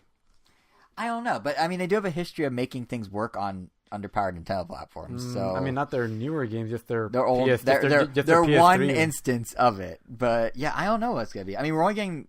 They're already cutting corners. We're only getting the standard edition. We're not getting the premium edition. But the fact that we're getting it at all is interesting. Like, I don't know what that's gonna mean in terms of visuals. We don't really. It's probably because we don't really know much about the game yet. Like, they're not doing a proper unveil until January 17th for their community day. But what we do know so far is it's as gory as ever. The trailer was set to a very out of place, but apparently custom written for the trailer, 21 Savage song. And I wonder, it sounded familiar. Yeah, but it's weird because like he made that song for the game. The voice. Yeah, but it didn't really flow very well. Anyway, but the other thing we know, this is the big new feature of the game. Did you show it to our friend? I have not yet. I should probably do that. But the big new feature of the game is what they're calling custom character variations, which in WB's words. So here's how WB. Their custom character variations from Mortal Kombat 10. Here's what WB says. You tell me. It'll give players the creative control of building customized versions of the character roster. End of sentence. I mean, I guess it's kind of like what they did in Injustice, where you pretty much customize your character with different. So is it spirits? Are they putting spirits from Smash inside Mortal Kombat essentially, but making it whole? Yeah, because that's literally what Injustice 2 did. If you played in certain modes, those different like cosmetic changes did come with like stat augmentations. Right. But when you were playing online versus regular ranked matches, the augmentations just went away. It was just an aesthetic thing at that point. Which I can imagine they will. The fact that they're saying creative control makes me think it might be a visual thing, mostly, like you're saying. Yeah, because I mean, you can make the Ninja Turtles have like either pupils or get rid of the eyes or give them like a more techie looking shell or it's probably more ninja-y looking thing. But yeah, I mean, like I said, we'll find out January 17th. But it's just so crazy that like they're actually putting this thing on Switch. Like, who would have thought? And the game itself isn't even that far away either. It's coming out April 23rd, which is less than 6 months from now. So that's a pretty quick turnaround. But the other game we mentioned when talking about possible Smash characters is Crash Team Racing. And that was a reveal at the Game Awards, is that they're doing an HD remaster of Crash Team Racing. It's a shame that got spoiled. Yeah, I don't know why they had to send the teasers out. It would have been much better if it was just there. But it's dubbed Nitro-Fueled. And what's nice about this remake is that unlike Insane Trilogy or the Spyro Reignited Trilogy, it's not PS4 only at first. It'll actually be on every single platform, including Switch, on June 21st at the same time. And I've got to ask, I have never actually played the original, but everyone seems to be freaking out. So I know you played it. You already talked about how it's going to be the best racer on Switch once it's out. So please enlighten me. What is it about Crash Team Racing that's so good? Like, I literally have no idea. I don't know. I couldn't tell you off the top of my head just because it's been so long since I played it. But I do remember playing that game a ton. Like, we pretty much... It was kind of like Diddy Kong Racing. So that was one thing. I know it does have an adventure mode. It has a pretty cool adventure mode. You do races, you fight bosses. It felt like a tougher Diddy Kong Racing. And also, I just remember the racing just felt way more balanced. I think this is... Actually, I want to say this also borrowed from Diddy Kong Racing where... Oh, that's right. Now I remember. It's all flooding back to you. Yeah, it had a really cool mechanic where... Like, you know how in Mario Kart you collect coins and 10 is the max, and then that gives you, like, an ever so slightly speed boost, but overall, like, most people never really can tell a difference, and then they're just hating the fact that they're collecting coins or that they come out in items. Yep. So this game has these Wumpa fruits that you collect that are kind of like the coins, but instead of them providing you with a slight speed boost, if you have the max number of Wumpa fruits that you can carry, which they look like apples in case you don't know what Wumpa fruits are. I did. No, but thank you. Yeah. No, I mean, I know for listeners, yeah. Yeah, so let's say the max is 10. As long as you're holding 10, if you grab, like, the boost item, you'll have a better version of the boost item. Or if you have, like, the... so item upgrades. Yeah, it's like an item upgrade. So, like, say you have, like, the green shell and you have 10 Wumpa fruits, all of a sudden you have 3 green shells. Right. It's like that equivalent. Oh, so instead of just getting the different types of items, Yeah, so there's like you actually earn the different types Yeah, so of there's items. like a set-based item, but if you're skilled enough and able to keep your Wumpa fruits by not getting hit and stuff, you could have a more upgraded item. So usually those people, it's just cool because then you get to upgrade it if you're being smart about trying not to crash into everything. Right. But I see what you did there. And then, if I remember correctly, it also had I don't remember exactly how its boost mechanic worked, but it was also different from Mario Kart. Like, it wasn't like mash left, right. I don't remember exactly how, but I know it also had like an impact, like boost, like an impact boost, like from jumps. It was like trick boosts before trick boosts were a thing. Oh, okay. Yeah, because they showed that in the trailer. So, like, yeah, that's the only thing I could kind of remember. Gotcha. I'd have to replay it, but I remember it felt significantly different from Mario Kart enough for it to be its own thing. Right. And obviously those mechanics, like the item mechanic, just that is enough to make it feel way different. Right. And I really enjoyed it. I mean, I played enough of the Crash games to know like all the different characters, like the Komodo brother, and the pandas, and Ripperoo, and blah blah blah. And I do get the appeal of the HD remake. Like when they were doing the side by side footage in the trailer, the animations are so much more expressive. The tracks look way more expansive and elaborate. Like it looks good. There's online play now. I get why people are like, wow, this is so much better than the original. I just didn't know the hook of the original, so that's kind of cool. It seems like it might actually be a good thing to complement Mario Kart. It will, because Mario Kart is great, but it's also nice to have like multiple racing games. Like I'm still looking forward to Sonic. Ultimately. Yeah, you know who I feel bad for? Sonic, Team Sonic Racing, because that game that was supposed to come out now, up against Smash Bros. Like 2 weeks ago. Really? And then it got delayed until May 21st, 2019, which is a month to the day before Crash Team Racing comes out. It cannot catch a break. Like it went from being right before Smash to right before Crash.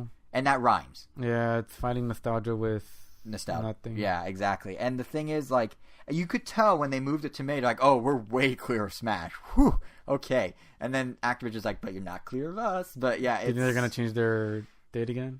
I don't think so. I think it actually got delayed because it wasn't up to their expectations. But like my gut feeling though is CTR is gonna overshadow it. Like Crash Team Racing is gonna do better.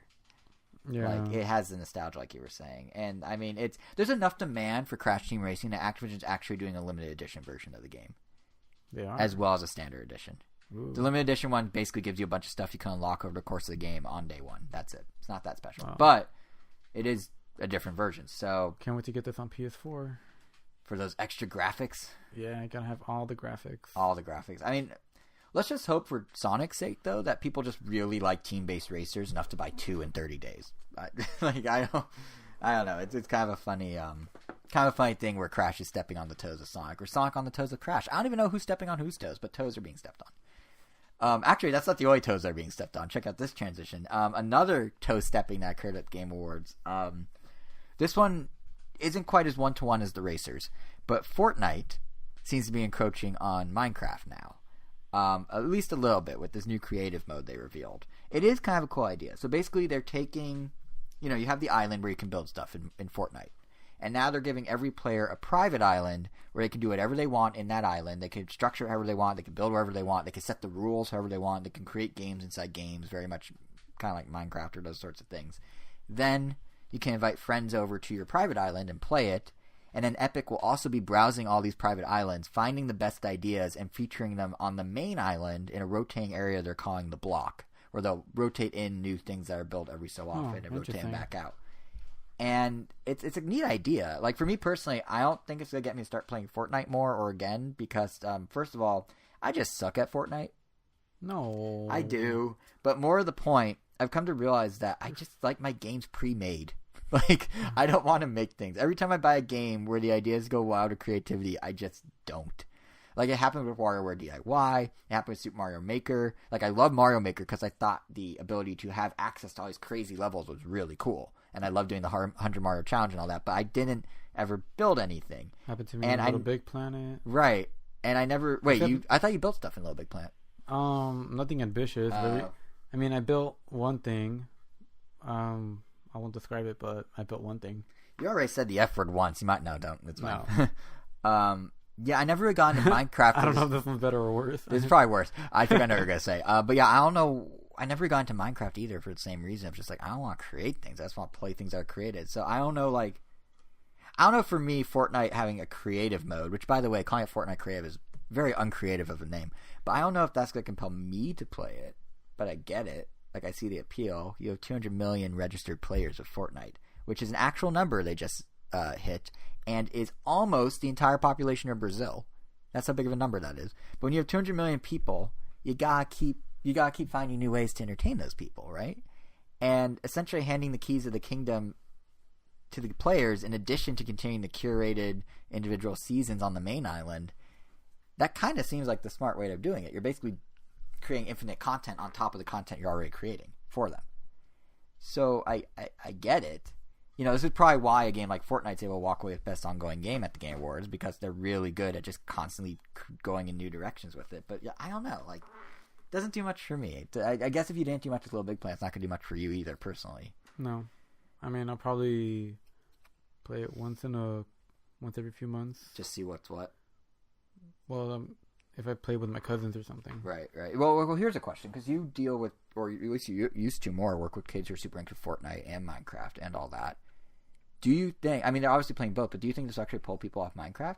Like, they basically took what makes Minecraft interesting, the custom ability. It's like, well, now you can just do it in the game you're playing anyway. No. Or you think they're different enough that people actually keep playing It's still way both? too different. Because Fortnite is still, first and foremost, like a first-person shooter. Like, you're still playing everything in a first-person shooter way. And True. Although you can do stuff like create go-karting and whatnot in the create mode. Yeah, I mean, that's true, but even so, like, Minecraft is still kind of its own beast. Yeah. Like, you kind of just do whatever you want at your leisure in an organic world that you can explore and find tundras and caves. Right, that's true. It's more leisurely, laid back. Yeah, Fortnite is still, it's literally, I guess, what you build, and that's pretty much it. Because Minecraft has its creative mode, but people still very much love the adventure mode. Right. Where you still have to gather your resources and survive the night and build what you want, but with only the resources you have. Right. As opposed to just spawning everything. Which people do, but I mean, I don't know if you're ever going to get like a 1-to-1 scale of the Taj Mahal in Fortnite as you did in Yeah, it might be too early to say, because it's been out for 5 days. Yeah, I mean, maybe. Yeah. But I mean, I've also seen people build like almost like 1-to-1 replicas of a city block in Washington D.C. with Capitol and the monument and everything. Right.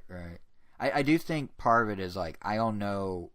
Frankly, I don't know how much Epic necessarily is, now that I think about it, catering to a different audience, or just trying to give those 200 million people they have something different to do and more to do to keep them going.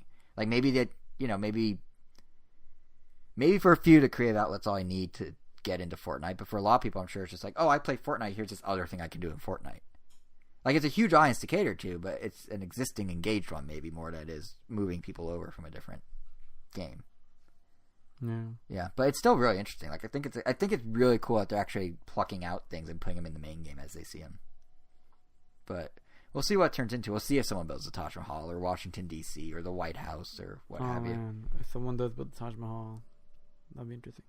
Because I don't even know what kind of material they have. Actually, hearing it from you was kind of like my first, like, even really. Oh, yeah, right, kept up with it, yeah. Like, I just knew it was a thing, but I didn't really know to what extent it is. But we'll see. No, it's big. They're adding swords. I mean, they have planes. Yeah. They have big planes. Do they have trains? And automobiles.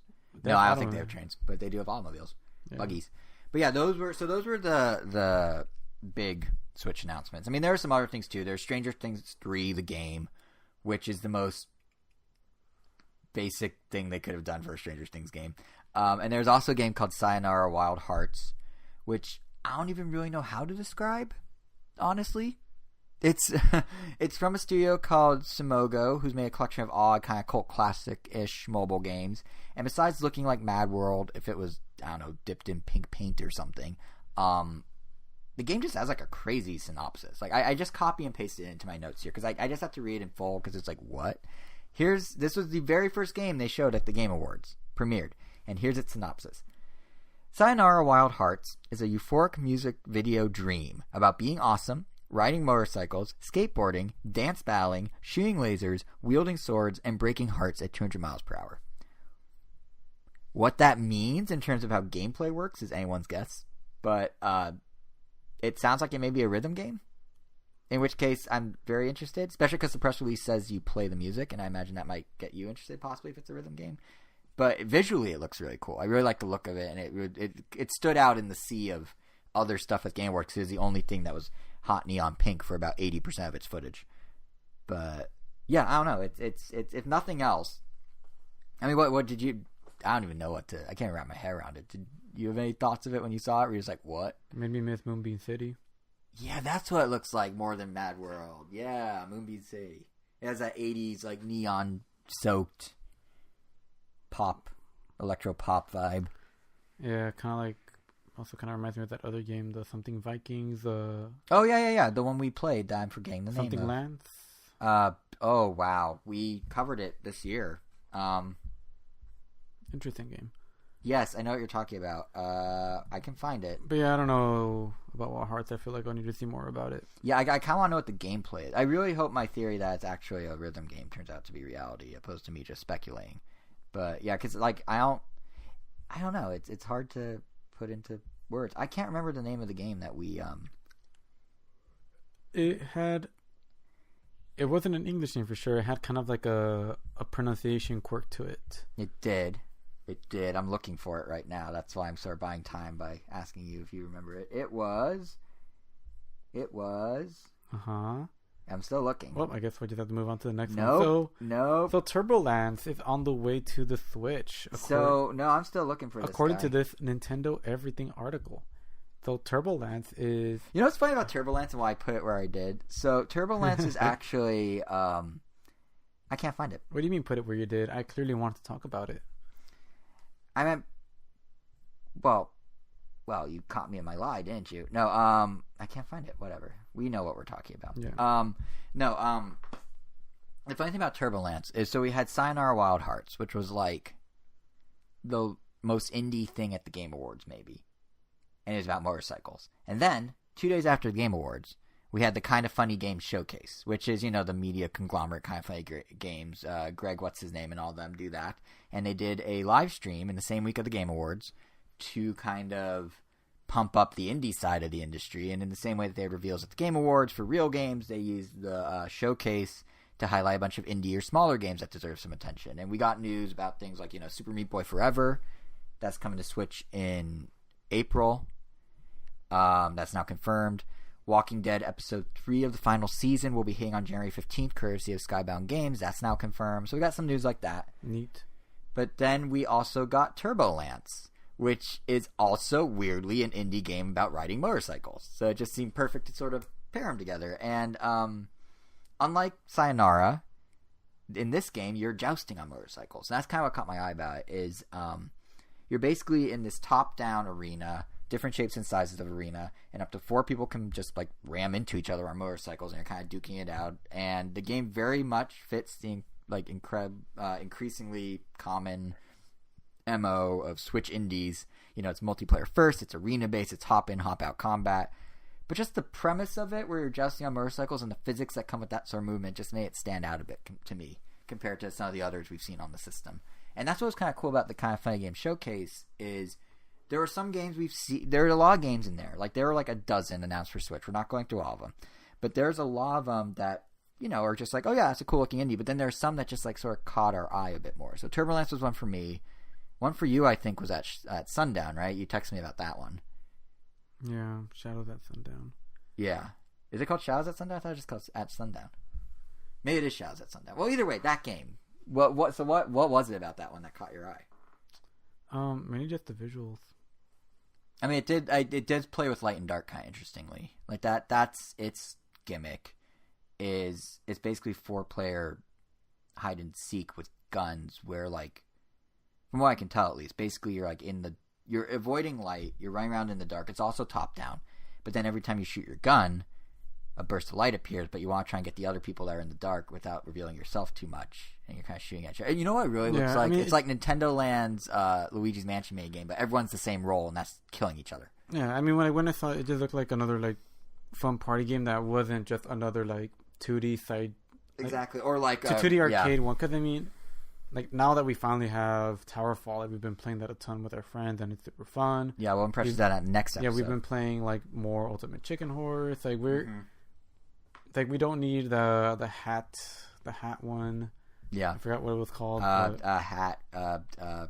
Hats off to you, sir. That's not what it's called. Yeah, but this one I felt just different enough that, like, all right, I'm captivated. Maybe visually it's very cool. Yeah, so like maybe I should also revisit Light Fingers now. But I mean, that one looked interesting just because of that mechanic of darkness shooting at each other. Right, it's different. Right, and it is online as well as offline, which is kind of nice. Yeah. Not a ton of these are. Like, I don't think Turbolancers is, for example. But you know what? You know which one got my attention? And this isn't even confirmed for Switch yet, but it just feels perfect for the system. It's different from what we've been discussing, and that is Moving Out. So again, not actually confirmed for Switch yet, but it's from SMG Studio. They're the guys behind Death Squared, which was a huge indie hit on Switch. So it's bound to come over eventually. But the premise of it is just so... I just really love the idea. So this is the Overcooked of moving furniture.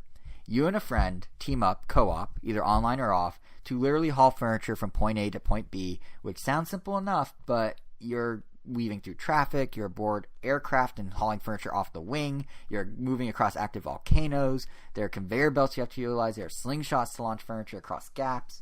The furniture itself can be everything from boxes to couches to giant giraffes. And this is all just what I gleaned from a 1-minute trailer.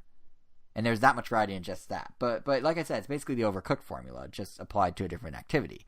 So what's neat about it is, like, you're both moving a piece of furniture as one combined unit, which means it looks like you have to communicate as if you're doing Overcooked. But it stands out from Overcooked in that you're not doing your own things. You have to be constantly communicating, doing the same thing. So it's similar enough that if you like Overcooked, you'll probably like this, but it looks different enough that it will be able to stand side by side with Overcooked and not feel redundant with just a different theme, which is what's kind of nice about it. You know, because you have to talk about, like, what route to take, which obstacle to dodge, go this way, go that way. And what's also kind of nice is, unlike Death Squared, which was co-op only, multiplayer only, this one is co-op optional, so you could, if you want, just play solo and solve puzzles by yourself. There's both an online, offline, arcade, so it looks pretty diverse. Like, it looks cool. And it's about as cartoony as Overcooked. It's out sometime in 2019 for consoles and PCs. I'd be shocked, like I said, if it doesn't come to Switch. I mean, frankly... No offense to the guys at SMG, but they'd be dumb not to bring it to Switch. I mean, they had one of their biggest successes with Death Squared on Switch, and if recently released Black Friday numbers or anything to go by from Nintendo, Switch is killing it again this holiday season, and you output as many games as you can on the system. Like, obviously, it's no surprise Switch is doing well, and in many ways, what I'm launching into here is just my excuse to share some early Nintendo holiday sales numbers they put out. But seriously, if you look at the numbers and then run through all the announcements we just discussed from the Game Awards and you know, the kind of funny showcase and all that, like, of course Switch had a bigger presence this year. It all makes sense. I mean, according to Nintendo, during the 5-day period of Thanksgiving to Cyber Monday, they brought in more sales of Switch than any Nintendo system has historically seen in that 5-day period. Ever. More than the Wii in its heyday. More than anything. It is the single best 5 days Nintendo's ever experienced for a single system. And it was also the single biggest sales week for Switch ever, period, including launch week. Like, Switch was killing it. According to Adobe, who, when they're not doing Photoshop, apparently runs an analytics arm, they said that Switch was one of the top 5 most purchased items of any category online during the long Thanksgiving weekend across every industry. It wasn't just in gaming, wasn't just in toys, wasn't just in electronics. Anything anyone bought, Switch was one of the top 5. And that's kind of wild. Like, to give you a little perspective, this is courtesy of Nintendo stats now, it means that Switch hardware sold 117% more this 5-day holiday window than it did last year. And that's a year that had Mario Odyssey, that had Splatoon, that had Zelda still relatively new for a lot of people. Like, here in the US alone, Nintendo's saying that Switch sales are now at over 8.2 million units. And naturally, software is doing super well too as a result. Unsurprisingly, a lot of that came from Pokemon Let's Go, which at the time was still pretty new. Between Eevee and Pikachu versions, 1.5 million copies were sold in just the US in 12 days, which is, you know, not the best Pokemon numbers ever, but really strong. And Adobe, again, listed it as one of the top-selling products of Black Friday, regardless of category. It was only bested, Pokemon Let's Go, by new laptops and LOL Surprise and Fingerling toys, and I don't even know what either of those are. Do you know what either of those are? I've never heard of either of those. Fingerlings? Or LOL Surprise. I do. Would you... What? I literally don't know what those are. Well, I mean, I regularly tune in on Cartoon Network and those shows sometimes, so I get to see all the... Right. All the current toy commercials. So what's the surprise that makes you lol? Nothing much. I mean, they're just like it's They're like the hatchables from a couple years ago. basically the same thing, except they're accessories for like phones And fingerlings are finger puppets? they're creatures that hug your finger. Why are those outselling Pokemon? Actually, that makes sense. So you could have like a little dinosaur that grabs your finger and Right. it just kind of roars, or you could have a little monkey, or That's silly. Just saying it. That's silly. But yeah, those and laptops outsell Pokemon Go, Let's Go on Black Friday, but nothing else did. So that shows you the strength of Pokemon. And it's not just Pokemon. There's also Super Mario Party, which in large part, probably thanks to those new Joy-Con bundles, which are sold out basically everywhere, has already sold over 1 million units in the U.S. alone. It is now the 5th fastest selling game to do so on Switch. It's joining royalty like Odyssey and Breath of the Wild and Splatoon and Mario Kart. oh. So, yeah, in all, just give me an idea of the numbers we're talking about. Switch sold in just the 5 days from Thanksgiving to Cyber Monday over 1 million first-party games. That's up 78% compared to a year ago. And in case you're wondering, the classic systems are still holding their own in the corner. Like here in just the US, the Super Nintendo Classic, over 2.5 million sold since it came out. The NES Classic, over 2 million sold since it came out. And according to NPD, in 2018, 1 out of every 5 systems sold throughout the year was a retro system, the majority of which were obviously Nintendo, because there was really no one else until PS Classic this month. So, yeah, Nintendo's doing pretty well. But again, the big story here, in my opinion, is Switch, because now with Smash, things are really showing no signs of slowing down. You know, we're seeing stories like how on launch day, Smash Bros. Ultimate was already Amazon's best-selling video game in all of 2018. By launch day. More than Red Dead Redemption. More than everything. And Or God of how, War. but that's only Amazon, to be fair. Or here's another one, and this is real. There's a pizza place up in Canada. They're offering a delivery deal of a large pizza, 2 large sodas, and a copy of Smash Bros. On launch night for $100. Again, this is real. We link to the story in the episode's blog post if you don't believe me. But I mean, like, debatably you could say maybe it's a rip-off $100 for a pizza and a Smash, but I don't know the currency conversion, so maybe It was it's like not. pizza, soda, and the copy of the game For $100. That seems like you're getting charged a little. I think about it also $10 included too a much. controller. Oh, did it? Well, that makes it more fair. But either way, how often do you see a pizza place randomly be like, "We'll bring you a video game with your pizza"? Like, that's how big Nintendo's holiday is. That's how big Smash is right now. It's crazy. And I'm not trying to say that like Nintendo's for sure hitting their 20 million Switch goal or whatever. I'm just saying they're having a good holiday. They're doing well. And to use my favorite analogy, it's like when your favorite sports team is at the top of their division or whatever. Or in this case, on a winning streak in the playoffs. I just can't help but feel excited to see that like the same Nintendo who a few years ago was all doom and gloom is now pulling all these sorts of sales records and getting mom and pop pizza shops to deliver games for them, and like it's a cool 180. And what's particularly nice is that spilling over to all the third party success too.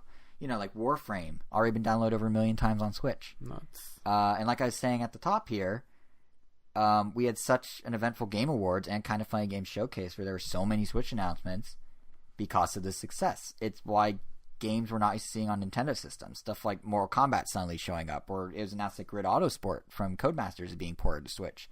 You know, they're now suddenly coming to Switch when that would not be that normal on a Nintendo system in the past. So when Switch does well, all of us benefit, and that's primarily why I'm sharing these. It's just like, wow, look at that. It's really cool to see. Of course, the flip side of that coin is we also get some really weird stuff when Switch does well or when Wii does well, and maybe it's stuff we don't necessarily want. And I feel like you and I, Angel, have gotten in this we developed a new pastime of texting each other back and forth these strangest Switch games that we can find. So since we do, we sort of have time. So since we have the time, and since we're talking about how everything is coming to Switch, I feel like it only makes sense to share a few of our favorite listings with our dear listeners. Yeah, this one I saw like a little while back. Yeah, and then forgot about it, and then it came back again on the top of my feed. Yeah, it's called Nippon Marathon. Yep. It's strange. It's like a Japanese game show. Maybe it is based on a Japanese game show. I don't know. But you pretty much have like the way you said, I don't know. Why are you interrogating me? I don't know. Let's find out. You pretty much have like adults dressed in bizarre costumes, like in a giant lobster suit. They're basically giant onesies that include hoods. Yeah. And they're just like running a marathon. As you do. Like across, but there's like obstacles, like you're running through like cities, you're running through like, well, sometimes it's like a normal track, but most of the time you're just running in random places, dressed in a way that you shouldn't be dressed while running a marathon. I don't know. The best part is it's photorealistic graphics. Yeah, And the ragdoll physics. The visual style just looks weird. Everything about the game just looks Super odd. weird. It looks like an Adult Swim game. But like, if Adult Swim, like, if like the like drugged out level of Adult Swim's aesthetic, like imagine if someone like double dosed them and then this came out. It looks like it came from the people that brought you Xavier Renegade Angel. Yeah, it does kind by of Adult Swim. Yeah. But it I just love that it's weirdly photorealistic. And two, the ragdoll physics. So part of the idea of it is, from what I've seen looking at some footage and stuff, is similar to like Gang Beasts as a fighting game. It's about like how wacky of wipeouts and pratfalls and whatnot can you have while you run through this. And it looks more ridiculous because it's for, everyone looks somewhat real. The environments look real. But then you got like fruit hurled at you, or like there's a giant crawfish, or there's going to be earthquakes that you have to try and navigate while you're running and stuff. And it's just this ridiculous, over the top concept. And here's the best part, guys. It's out next week. So you can all experience the absurdity of this in like, actually probably this week. I don't know what's today's date. It might be 10th? out this week. Yeah, it's either out this week or next. It's out soon. So you can experience all this before the end of the year. You can end your 2018 dressed in a giant pink onesie, slapping someone in the face with a fish as you run through photorealistic Japan. Which I can't think of a better way to end my year. But yeah, so that's one that I think, we both definitely found amusing. There's another one that kind of caught our eye for a different reason, which is, I guess this is one I sort of brought up more than you, but YouTuber's Life OMG Edition, which, besides the superfluous OMG in the title, it's exactly what it sounds like. It's a gamey take on becoming a YouTuber. So you get to start doing streams, you build a channel, you move on to being a legit celebrity, all from the comfort of your couch or desk, which is pretty much how becoming a real YouTube celebrity works.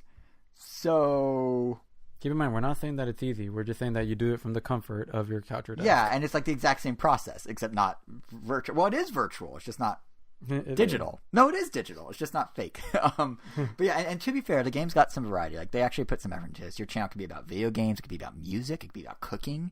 All three lead you down three different paths to later in the game cook, throw concerts, or play a game inside your game, I guess. But the thing that throws me in a loop is this is a simulator of a thing you can do in the same place in a similar amount of time with actual real world results, but instead you're doing it like, I mean, I get it. You can't guarantee that you'll become a runaway success on YouTube, but you certainly can in YouTuber Life OMG Edition.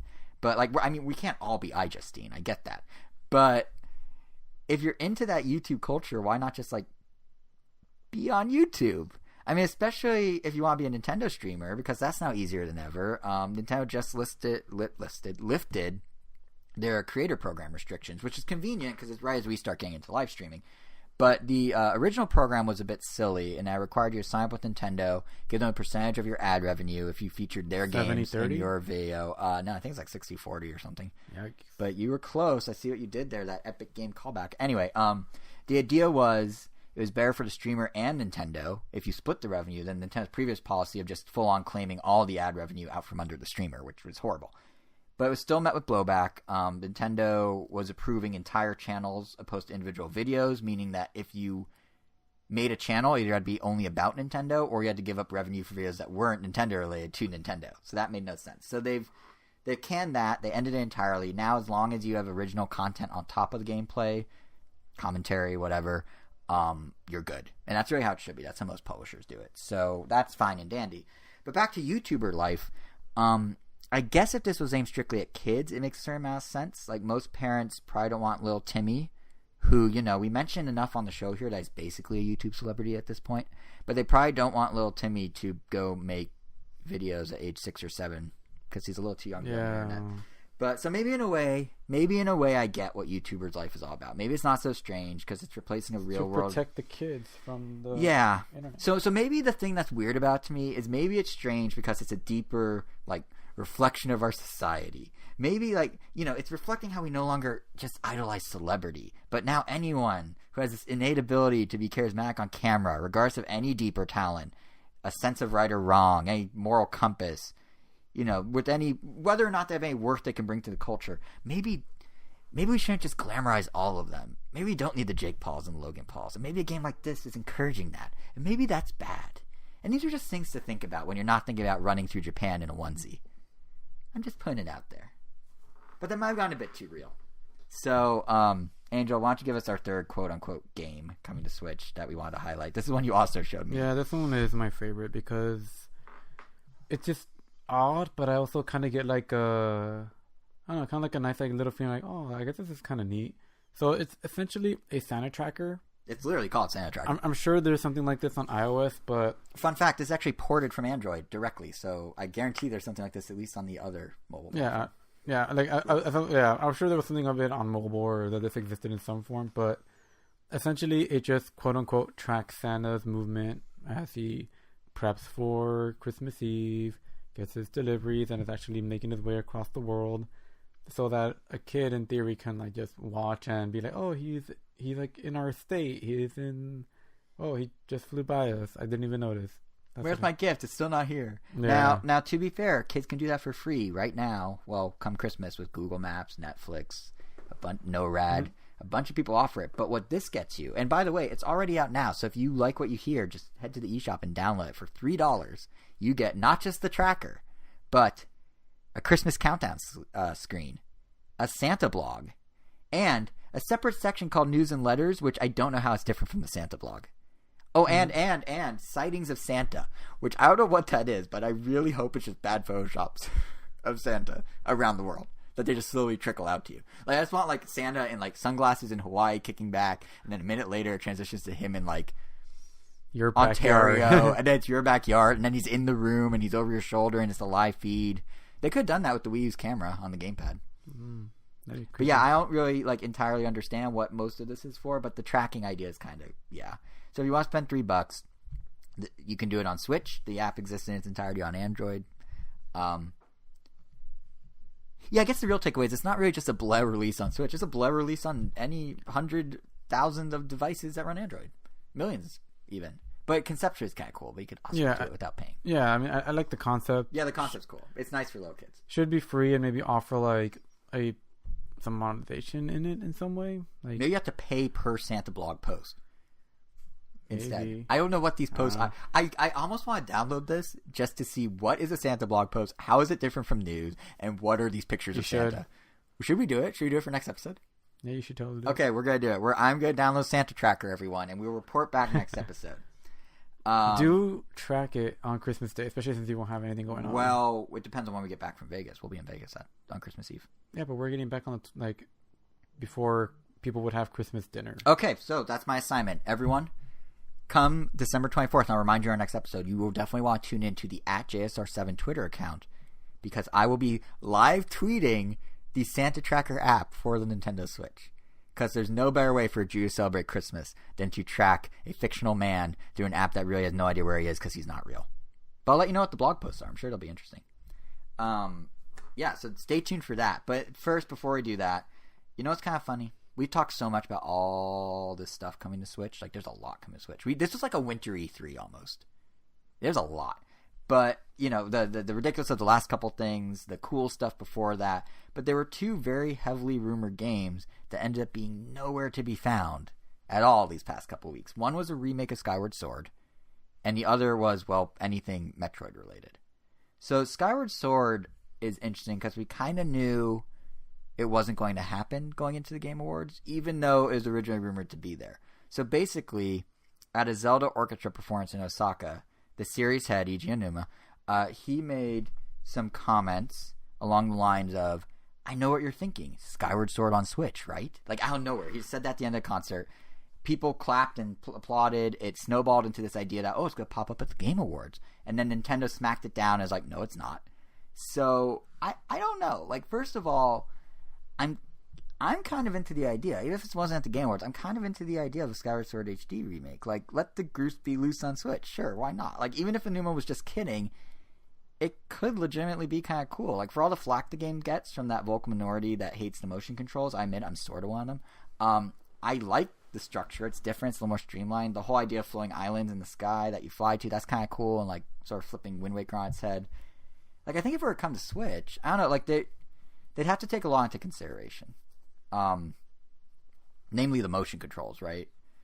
I never minded them, but I mean, but like obviously they can 1-to-1 them with a Joy-Con. Like the Joy-Con's basically the Motion Plus. But I don't know, will Nintendo require them if they were to do this with handheld mode? Like, how's that even work? It's a gyro, I guess. I get, because like there are some games on Switch that force you not to use handheld mode. You know, Mario Party, 1-2 Switch, but those are all multiplayer. I don't know if it would work because a lot of the combat was very precision based. Like there were a lot of enemies that you had to strike specifically horizontally or vertically, just so you could like, you know, hit the right head, and there was something that you actually had to stab things and then twist it. Right, so, and never mind the whole so that'd either be a lot of button combos you would have to press in order to like get those motions without motion. You'd also have to figure out the dowsing mechanic. You know, the thing where it goes in the first person and use it to find treasure. I feel like that you could just do just by holding the switch and just like spinning it around. Yeah, but what if you're on a bus? You doing it with a stick doesn't seem fun. Tough cookies. Because I mean, like even Pokemon Let's Go has a way to let you use like flick the stick and press A if you can't. Then you just walk with the one stick and you aim with the other one. I guess that just seems so boring. Like part of the appeal was the. Well, then don't complain. Then if you you can't have both. Well, no, I'm not saying I want both. What I'm saying is, I'm saying if they were to bring it to Switch, I don't know how that would work, but. Well, like that, they would cut it if you don't want to use it. Or maybe they do like a Wind Waker HD style remake where it's not just up-resing, but they also do some quality of life changes and they tweak some gameplay and whatnot. And maybe that's one of the things is they're like, oh, here's a alternate method for doing dowsing where you don't actually go into first person. You just have like a kind of like the Korok seed tracker in Breath of the Wild. They can mirror that to do a similar effect. And here's a mute button for your partner. Oh yeah, for feet. Yeah. But I mean, where's Skyward Sword even like stand in your pantheon of Zelda games? Like, would you double dip if it were to come to Switch? Is it that good of a game to you? Because for me, I didn't even double dip on Twilight Princess. Yeah, neither did I. But that's because it was a straight up HD make. Like, I mean, Wind Waker actually changed things. It was different. It had Miiverse. They cleaned up the Triforce Quest. They added some stuff. They removed some stuff. I feel like they made some parts worse. I like the Triforce Quest how it was before, but. I don't know. I mean, they just made it look prettier, but the Miiverse didn't really add much. It didn't add much, but I mean, they changed things. Twilight was, I think, basically a 1-to-1 copy. I mean, the stuff they changed was minor. I mean, I feel like they changed as much as they did for Ocarina of Time or Majora's Mask. Yeah. I mean, this one would just be just an HD. I'm sure they'll change some things, but I wouldn't double dip though. Yeah, I think. Yeah, I don't know, because I didn't mind the motion controls. Sometimes it felt like I just wanted to press it. Like, that, I was saying motion control fatigue at that point in the Wii's life, where I just like, guys, press a button. And because, I don't know, I like motion controls. I don't know, I enjoy them. Do, but I like lying on the couch or laying on the couch when playing a game, and that's hard when you have to be motion. I want to be at maximum laziness, and it's hard when the game's like, no, waggle. Well, it wasn't even waggle. It was very precise. That's the problem. If it was waggle, I could do that lying down. But it was like, no, you need the right demographic for the game. Apparently, I'm just too much of a slob for Nintendo. But yeah, I don't know. Like, depending on what this turns into, it could be interesting if Anumo is doing anything more than joking. But Skyward Sword specifically aside, what I did find kind of interesting is that buried in Eurogamer's story with Nintendo denying the report was a blurb that Eurogamer has heard Nintendo wants to start doing yearly Zelda games on Switch. Which, like, not necessarily something on scale of Breath of the Wild, but, you know. That's too much. Something to appeal to. Yeah, that's kind of my concern. Because they basically, I think Nintendo's attitude is there's all these people that bought Breath of the Wild, so why not keep feeding them new Zelda? You know, maybe a remake of Skyward Sword, or maybe a new Four Swords, or here's one that I actually think would be a good idea, an HD sequel or remake of Triforce Heroes, because that is perfect for the Switch. I mean, so is Skyward Swords, but Triforce Heroes already has an easy to port over look. But yeah, like is that much Zelda bad? Are they gonna Mario-fy Zelda too much? Like, I think part of what makes Zelda special is it literally is a special event when a new one comes out, and that's already been watered down. Even the spin-offs. Yeah, but like even those are few and far between. Yeah, exactly. But that's been watered down because they do all these HD remakes now and whatnot. Like, are they gonna Maddenize Zelda? Because, I mean, Breath of the Wild did the best of any Zelda in Japan. It did super well. Obviously, it's doing super well in the US and the rest of the world. I hope Nintendo's not getting a little too, like, greedy here. Like, I already have an answer. It's just kind of thinking out loud. No, I hope not. Yeah, it would be, yeah. And, I mean, to Eurogamer's credit, they are pretty reliable about this stuff. They got the form factor of the Switch correct before it came out, And even though they didn't quite nail their prediction of Pokemon Stars being an HD Pokemon Sun and Moon 3rd version, everything they reported about Pokemon Stars ended up being what became Pokemon Let's Go. So they were kind of right about that. They just got the wrong memo of how that's all coming together. So it seems like it's a possibility, but I don't really know. The other MIA game, or franchise really, from these last couple weeks was Metroid. Going into the Game Awards, there was a lot of rumors gaining momentum that we were going to see the first footage of Metroid Prime 4, or at least receive confirmation of Metroid Prime Trilogy being ported to Switch, which would mean, hypothetically, that Metroid Prime 3 Corruption would have button controls instead of just motion controls. And, it's set up perfectly. Nintendo could have even mirrored their Bayonetta 1-2 punch of last year by doing Trilogy for, say, February with a promise of Prime 4 sometime thereafter. And all these quote-unquote insiders seem to believe this was what was going to happen, and it didn't.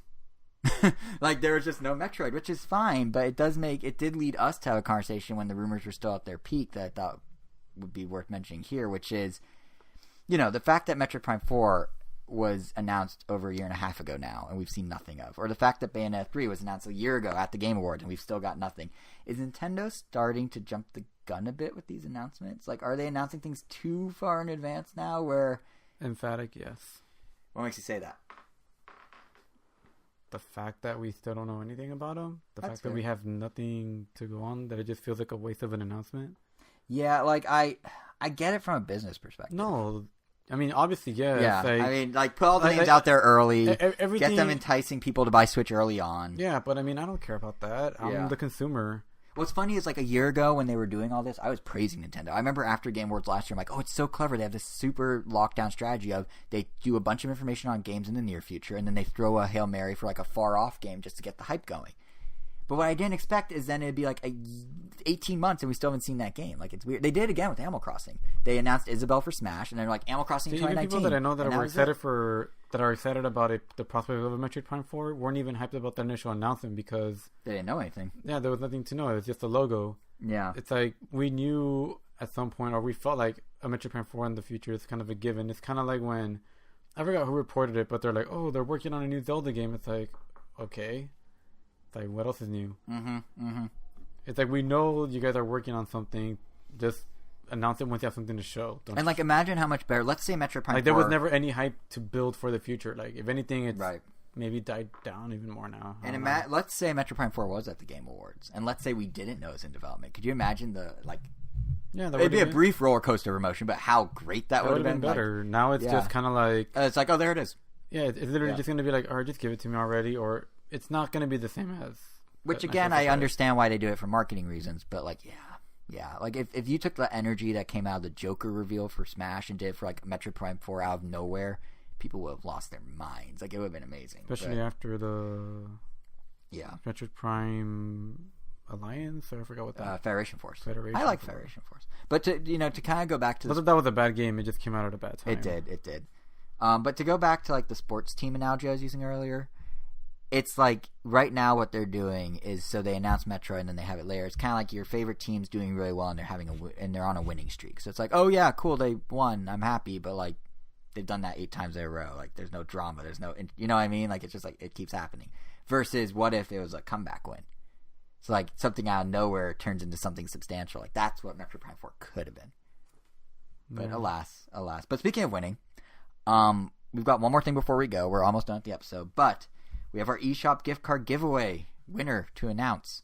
In celebration of our 7th anniversary last episode, we asked you guys to tell us what you're most excited to play as, or who you're most excited to play as in Smash Ultimate.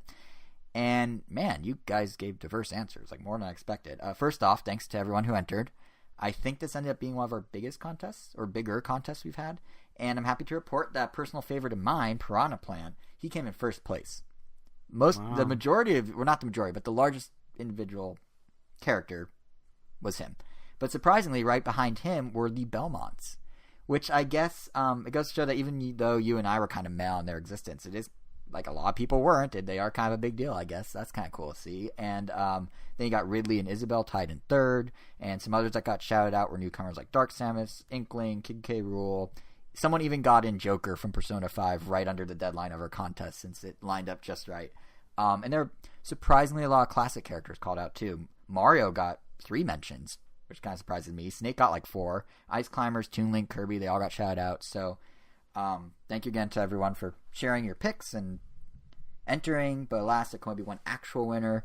So we threw all the names into a hat, by which I mean I went to a random number generator, and out popped comment number 23, which is Michael, I hope I'm saying your name right, Montleone. And he posted that he's excited to play as Simon Belmont, and I quote, to wash away that Castlevania Judgment aftertaste.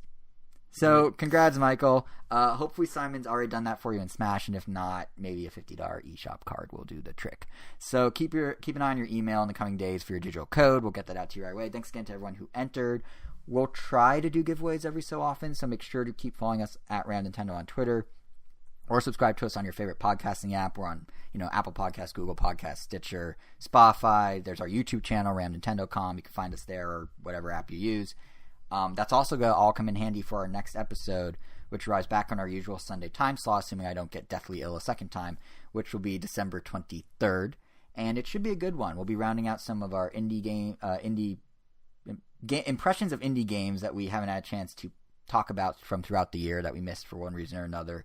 We'll be picking our Game of the Year picks, and hopefully, maybe, possibly, we'll be taking Pokemon Go's new battle mode for a spin, assuming it's out by then. So, Niantic, that's on you to help us. But either way, we'll, of course, have any thoughts on news that drops between now and then. There's a Sonic trailer out there that we're probably going to be talking about, or a Sonic movie tease that we're going to be talking about. So, in the meantime, you can keep up with our individual Smash shenanigans on Twitter. I am JSR7. Angel is Wero, WERO_O. And yeah, that does it. We will be back on December 23rd, and I'll give you the final word. Okay, that's not a word, but it works.